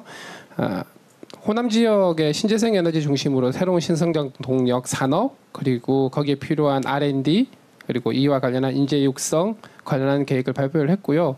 지금 이제 대통령께서 계속 강조하시는 게 각 지역의 균형 발전이 너무나도 중요하고 이 지역 균형 발전이라고 하는 것이 공공기관을 보내고 회사를 보내고 하는 수준에서 끝나는 게 아니라 각 지역에서 정말 잘할 수 있는 분야를 발굴하고 그 분야와 관련된 산업, 인재, 기술들을 거기에 규제 혁신까지 토탈 패키지로 해서 그 지역이 정말 경쟁력을 가질 수 있고 그 경쟁력을 통해서 산업 발전하고 경제 성장하고 이것이 현재의 수도권 중심의 어떤 성장의 한계를 극복할 수 있는 방안으로 준비를 하고 있다고 보시면 될 것 같습니다. 그러다 보니까 예를 들어서 호남 같은 경우는 다니고 계신 지스트도 있고 또 한전공대가 있지 않습니까? 그러면 적어도 전기, 전자 그리고 그와 관련된 AI 분야에서는 전국 그 어떤 대학보다 강력한 연구 역량, 교육 역량 그리고 더 가장 좋은 일자리를 만들어내는 것. 그렇게 해서 해당하는 지역에서 성장한 인재가 그 지역을 굳이 떠나지 않아도 여기가 가장 좋게 만드는 그런 어떤 전체적인 토탈 패키지를 만드는 것들을 준비를 하고 있고요. 다른 지역들은 다른 지역 그 개별 지역들의 어떤 산업이라든가 환경에 맞는 것들을 준비를 하고 있다. 이렇게 해서 지역 전반에 대한 성장을 도모하고 있다는 거 한 가지 말씀을 드리고요. 첫 번째 질문이었던 과학기술 인재 유출에 대한 부분들은 당연히 이제 정부 초기부터 굉장히 고민을 많이 했고 실제로 과학기술 R&D 혁신 방안 그리고 인재 유출 혹은 인재 확보 방안에 대해서 이미 과기정통부에서 태스크포스 팀을 준비를 해서 혁신적인 방안들을 제시를 하고 있습니다. 단기적으로 보면은 앞서서 설명 주셨던 것처럼 전주기 인재 양성을 위한 여러 가지 단기 대책들 그다음에 어떤 재정적인 어려운 부분들 학위를 진행을 하면서요. 그리고 박사 후 연구원들에 대한 여러 가지 처우들 뭐 이런 것들도 진행을 하고 있고 아무래도 처우 차이가 있다 보니까 특정한 어떤 연구소라든가 대학에서 하기 어려운 것들을 기업과 대학 혹은 연구소와 대학의 겸임을 통해서 어떤 처우 부분도 해결하면서 연구 자율성도 해결하는 이런 여러 가지 제도 개선들 그리고 지금 현재 어떤 R&D 연구에 있어서 행정 소요도 너무 많고 풀칠하는데 시간 써야 되고 제안서 뭐 수백 페이지 써야 되고 결과 보고서 쓰는데도 시간 많이 걸리고 하는 이런 행정 요소들도 상당히 많이 혁신을 하는 것들을 준비를 하고 있는데요. 이런 부분들의 궁극적인 목적은 연구자들이 연구에만 집중할 수 있게 하고 과학자들이 정말 존경받을 수 있는 사회 그래서 과학자들이 가장 선망받는 직업이 되도록 하는 중장기적으로 이런 것들을 준비를 하고 있다라고 보시면 될 것 같습니다. 그리고 말씀 주셨던 것처럼 이 4대 과기원을 포함한 지역의 거점 대학의 역할이 굉장히 중요합니다. 그래서 4대 과기원과 지역 거점 대학들이 함께 연계를 해서 각각의 지역의 산업 특화된 어떤 과학 기술 분야를 함께 더 성장할 수 있는 제도들을 만들고 있다 이렇게 보시면 될 것 같고요. 실제로 원래는 10월 초에 그 지스트 방문이 예정이 되어 있습니다. 제가 현장 간담회를 계속 돌고 있거든요. 그래서 조만간 다음 달에 찾아뵐 수 있도록 하겠습니다. 네, 감사합니다. 감사합니다. 수선님께서 너무 답변을 잘해주셔가지고 지금 랩하시는 줄 알았습니다. 감사합니다. 네, 저희 그러면 두 번째 질문 받아보겠습니다. 손 들어주시면 마이크 전달해드리겠습니다. AI 말고 이제 다른 부분. 네. 잠시만요. 안 하신 저쪽 끝에 그 남성분 안경 쓰신 남성분인데 두 번째 분에게 마이크 전달 부탁드립니다. 네네. 예, 대통령님 안녕하십니까? 저는 현재 한양대학교 4학년 재학생이자 취준생입니다. 저는 청년의 사회 진출 중 취업 및 인턴과 관련된 제안 한 가지 좀 드리고 싶습니다. 앞서 말씀 주신 것처럼 최근 기업들이 이제 경력직 선호 현상으로 취업 시 이제 대학생들은 인턴 경험이 거의 필수적으로 요구됩니다.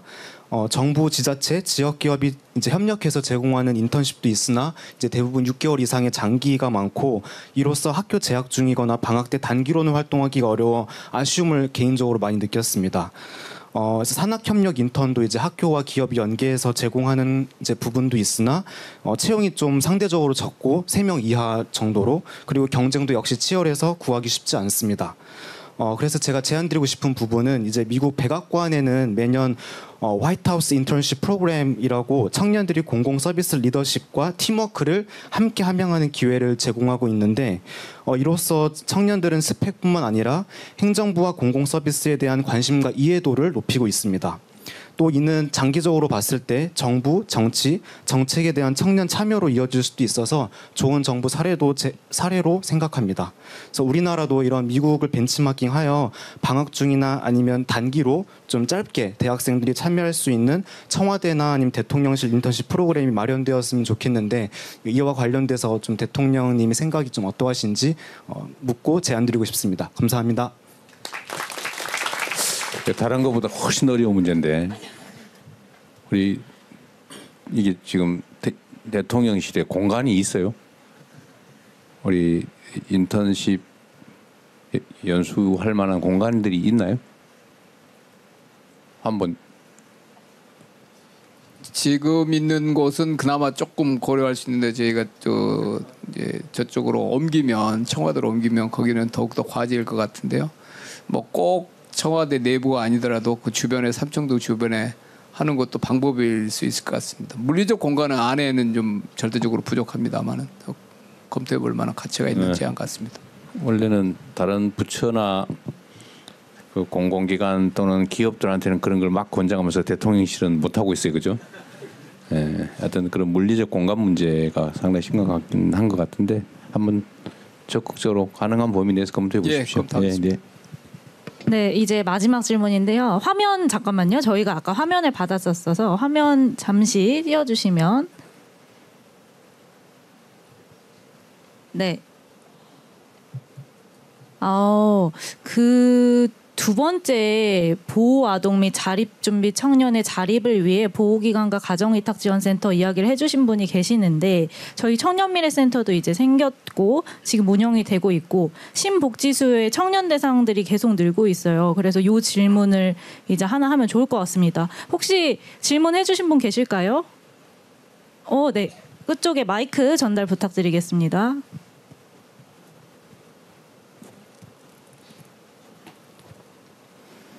네, 안녕하십니까. 저는 현재 대전에서 자립준비 청년으로 활동을 하고 있고 실제 바람개비 서포터즈라는 이 서포터즈 기관 안에서 활동 중인 청년 이채원입니다. 제가 이제 사실은 이 자리에 그 두 가지 이야기를 하러 왔어요. 이 자립준비 청년 이야기랑 이공계 이야기를 좀 하러 왔는데 후자는 많이 얘기를 잘 해주셔가지고 자립준비 청년 이야기만 좀 하도록 하겠습니다. 제가 애초에 질문을 드리고자 했던 것의 목적은 우선 이 보호아동 및 자립준비 청년의 보호 및 자립을 위해서 사실 다양한 사람들 그리고 다양한 기관들이 많이 힘써주고 계십니다. 왜냐하면 몇 년 전에 이제 굉장히 안타까운 사고들이 많이 일어났었고요. 이제 그런 일들로 인해서 자립준비 청년의 이 생활을 좀 더 개선을 해야 된다라는 이야기가 굉장히 정치권에서도 많이 나왔었어요. 그래서 실제로 이제 여기에 관여하시는 분들이 총 어떤 분들이 계시냐면은 아동 보호 기관이 계시고요, 보호 시설 등이 있고, 그 다음에 가정 위탁 아동들을 맡아서 지원하는 가정 위탁 지원 센터가 존재합니다. 그리고 자립지원 전담기관이라고 해서 이 아동들이 보호 종료가 된 이후에 이 아동들이 청년으로서 정말 성공적으로 자립할 수 있도록 지원을 해주시는 기관이 존재하고, 그리고 이러한 모든 기관들을 사실 아울러서 정부 측에서 업무를 담당해 주시는 주무부처들이 있습니다. 대표적으로는 보건복지부와 여성가족부가 이 모든 과정들에 사실은 함께 작용을 하고 있는데요.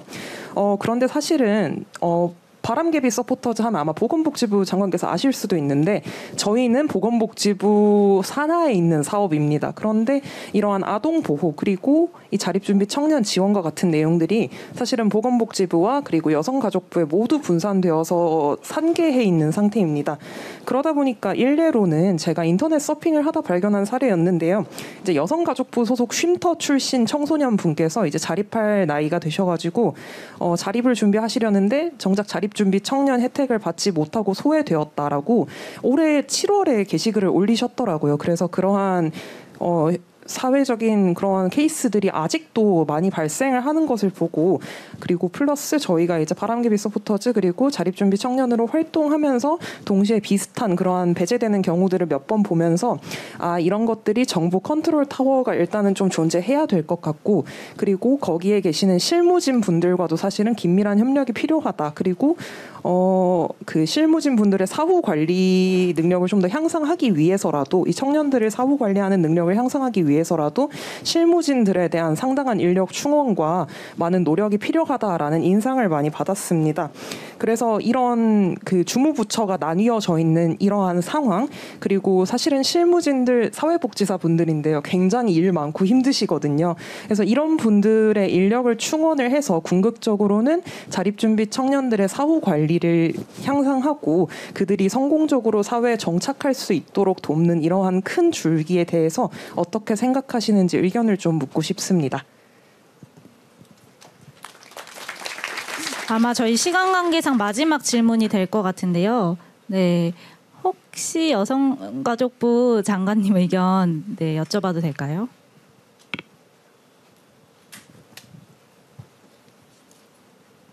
시간이 제가 어제 오늘 청년 공감 콘서트에 나가니 엄마가 어떤 이야기를 할지 제가 10대인 딸에게 물어봤더니 엄마는 아무 말 하지 말고 그냥 들어라 라고 하더라고요. 그래서 제가 그냥 들으려고 했는데 아까 오픈 채팅 통해서 아까 김진희님 그 부분 말씀을 듣고 말씀을 먼저 드리겠습니다. 그 부분 제가 확인했더니 춘천 지역에 저희 세일센터가 광역가 지역이 있는데 있음에도 불구하고 뭔가 김지희님이 어려움을 느끼셨다면 저희가 행정에 닿지 못한 영역이 있는 것 같아서 왜 그런지 찾아보고 저희가 꼭 김지희님과 연결될 수 있도록 노력하겠습니다. 그리고 마지막 말씀하신 그 부분이 저희가 어제 국정질에서 나왔던 부분인데 저희가 사실은 대상이 약간 중복되는 부분이 있는데 약간 그렇지만 되게 세밀하게 저희 약간 다르게 접근하는 부분이 있습니다.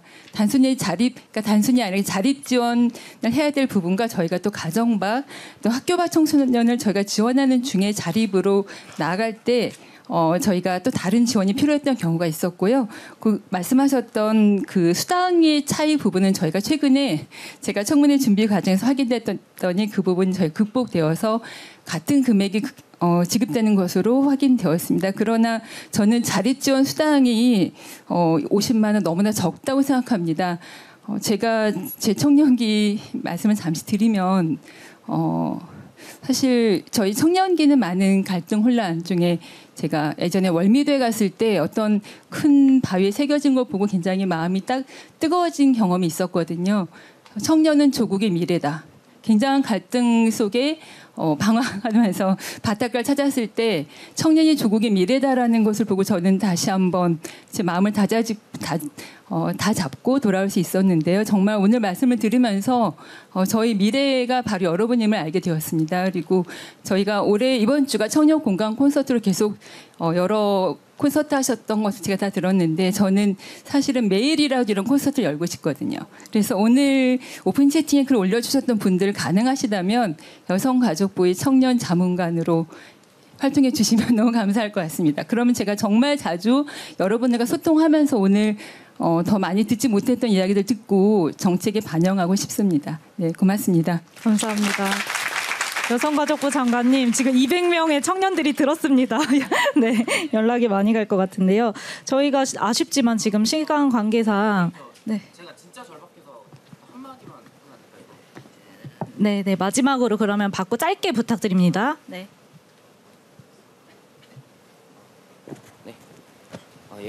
네, 안녕하십니까? 저는 올해로 딱 30이 된 청년 박예성이라고 합니다.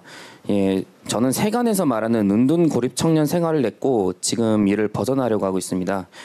예, 최근에 언론에서 이런 말이 나오고 있죠. 은둔 고립 청년이 매우 많고 한 추정치로 60, 80만 낸다고 하는데요. 이것도 제대로 집계가 된 게 아니라고 하네요. 네, 이것은 국가적 손실이다 이자 낭비다라는 말이 많이 나오고 있습니다만 이들이 왜 발생했는지에 대해서 원인 파악이 미흡한 것 같습니다. 네, 이것에 대해서 진지하고 어떤 면에선 불편하지만 과거와 지금도 사회에 만연해 있는 폭력의 얘기를 안 할 수가 없습니다. 네, 저의 얘기를 간단히 하자면 저는 뭐 가정 폭력, 학교 폭력, 교사들의 폭력, 그리고 체육계 폭력 등 군 면제로 피할 수 있었던 군내 가혹 행위를 제외하고는 다 당해본 사람입니다. 제가 알아보니 대통령님도 이런 경험을 가지고 계시던데, 네. 여기서 사족을 잠깐 달자면 뭐 경기도 교육청에 그래서 제 피해에 대해서 진상조사 좀 해달라고 요구하니 그냥 깔끔하게 천에 터진데, 네. 그래서 뭐 제가 단단히 벼르고 있고요. 네. 뭐 이건 제 개인사 얘기였습니다. 뭐 이런 거에서 알 수 있듯이 은둔 고립 청년들의 발생 배경에는 여러 가지가 있겠지만 이 폭력의 문제를 언급을 안 할 수가 없는 것 같습니다. 네, 열심히 하려고 세상의 기준에 맞추려고 해도 돌아오는 게 폭언과 물리적인 폭력이라면 거기에서도 어찌저찌 해내는 사람이 있겠지만 저처럼 절망하고 그리고 신물 나서 그만두는 사람도 많을 겁니다. 네, 그럼에도 이런 폭력이 만연한 공간에서 어떻게 성적이 나왔다고 그리고 그것이 자신의 공이라고 돌리는 이런 가증스러운 자들이 의수되고 살고 있는데 이건 딱 잘라 말해 고문의 힘이고 노예동원의 힘이죠. 이게 정상이 아니지 않습니까?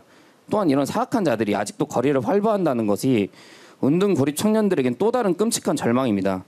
그리고 축구로 예를 들자면 박지성, 손흥민 선수 같은 인재들도 이런 환경에 신물 나서 그만둔 사람들이 제가 장난컨대 한 3, 4명은 될 거라고 생각됩니다. 전 사회적으로 보면 저를 포함 엄청나게 많을 거고요. 성적과 효율을 내세우며 폭력을 정당화하는 그들의 주장도 사실 말이 안 되는 거죠. 그래서 대통령님과 정부에 강력하게 요청하고 싶은 바는 폭력 발생의 차단과 피해자의 회복 그리고 가해자의 엄벌과 진상조사가 반드시 이루어져야 한다는 것이고요. 그리고 미래에 생길 수 있는 은둔 고립 청년들의 발생을 막고 이미 발생한 은둔 고립 청년들의 회복을 도울 정책이 반드시 필요하다고 생각됩니다. 그리고 마지막으로 당부 하나 드리고 싶습니다. 네, 저 같은 경우에는 지금 사정이 좀 나아져서 이렇게 나와서 의견을 밝히기도 하지만 은둔 고립 청년들이 그 특성상 이런 어려움과 피해가 있음에도 말하고 밝히기 힘들고 그저 방구석 같은데 박혀가지고 눈물 흘리고 있는 경우가 대부분입니다. 그러한 점을 잘 헤아려서 이들의 신고를 기다리는 것이 아닌 직접 찾아가서 진상과 실태를 파악하고 지원을 하는 게 반드시 필요하다고 생각합니다. 네, 이상입니다. 들어주셔서 감사합니다. 네. 네, 감사합니다. 고립운둔 청년 실태조사는 이루어졌지만 세부적인 뭔가 그 구축된 게 부족한 것 같긴 합니다. 그 부분은 저희가 의견 반영해서 네, 살펴보도록 하겠습니다. 네, 시간 관계상 이제 그 오늘 말씀을 못 하신 분들은 저희 오픈 채팅방에 메시지 올려주시면 대통령님께 꼭 전달해 드릴 예정입니다. 네, 올려주시면 되겠고요. 마지막으로 오늘 다양한 청년들의 말씀을 들었는데 자리를 마무리하는 대통령님의 말씀이 있겠습니다. 네, 긴 시간 여러분들 말씀 아주 잘 들었습니다. 여러분들이 하신 말씀뿐만이 아니라 실제 현장에 있는 여러 문제들을 정책으로 만들어서 지금보다는 좀 나은 세상 만들어서 여러분께 희망을 만들어 드리도록 노력하겠습니다. 그리고 뭐 따로 얘기하기 좀 그래서 그러니까 우리 여가부 장관님이 전에 한번 얘기했던 거 있잖아요. 우리 성평등 가족부라고 이제 바꿀 텐데 제가 보니까 남녀 사이에 여성이 구조적으로 불평등하게 이제 억압당하거나 불이익을 입는 거는 맞는 말인데 특정 영역에서는 남성들이 또 상대적으로 이렇게 차별당하는 측면도 있거든요, 가끔씩은. 근데 이거를 관심 갖고 지켜보지 못하니까 소외감 안 그래도 힘든데 그것까지 더 짜증나게 하는 그런 상황이 있는 것 같습니다. 제가 아까 얘기했는데 70.3% 여성이 차별받는다고 생각하고 그보다 0.1% 많은 70.4%는 남성이 차별받는다 이렇게 생각한다는데 구체적으로 그게 뭔지 저는 여성들의 차별 느낌을 이해하거든요. 워낙 많이 연구돼 있고 언급돼 있는데 남성들이 차별받고 있다. 대체 몇 가지 뭐 아는 것도 있고 짐작되는 바가 있긴 한데 구체적으로 이게 꼭 몇 가지 사례 때문만은 아닐 것 같은데 뭐 종합 토론함을 하든지 아니면 뭐 어쨌든 조사를 하든지 해서 구체적으로 그게 뭔지 그건 어떻게 시정할 수 있는지 그거를 한번 전체적으로 한번 알아봐 주시기 바랍니다. 어쨌든 청년들에게 희망이 있는 사회라야 그 사회가 지속적으로 성장 발전할 수 있습니다. 청년은 보통 우리의 미래라고 말은 하는데 실제로는 미래라기보다는 현실의 소모품처럼 취급되는 측면도 있는 것 같아서 참으로 안타깝게 생각하고 지금부터라도 조금씩 방향을 바꿔서 청년들이 희망을 가지는 그야말로 미래가 있는 대한민국을 꼭 함께 만들도록 하겠습니다. 수고하셨습니다. 감사합니다. 네, 대통령님 말씀 잘 들었습니다. 감사합니다.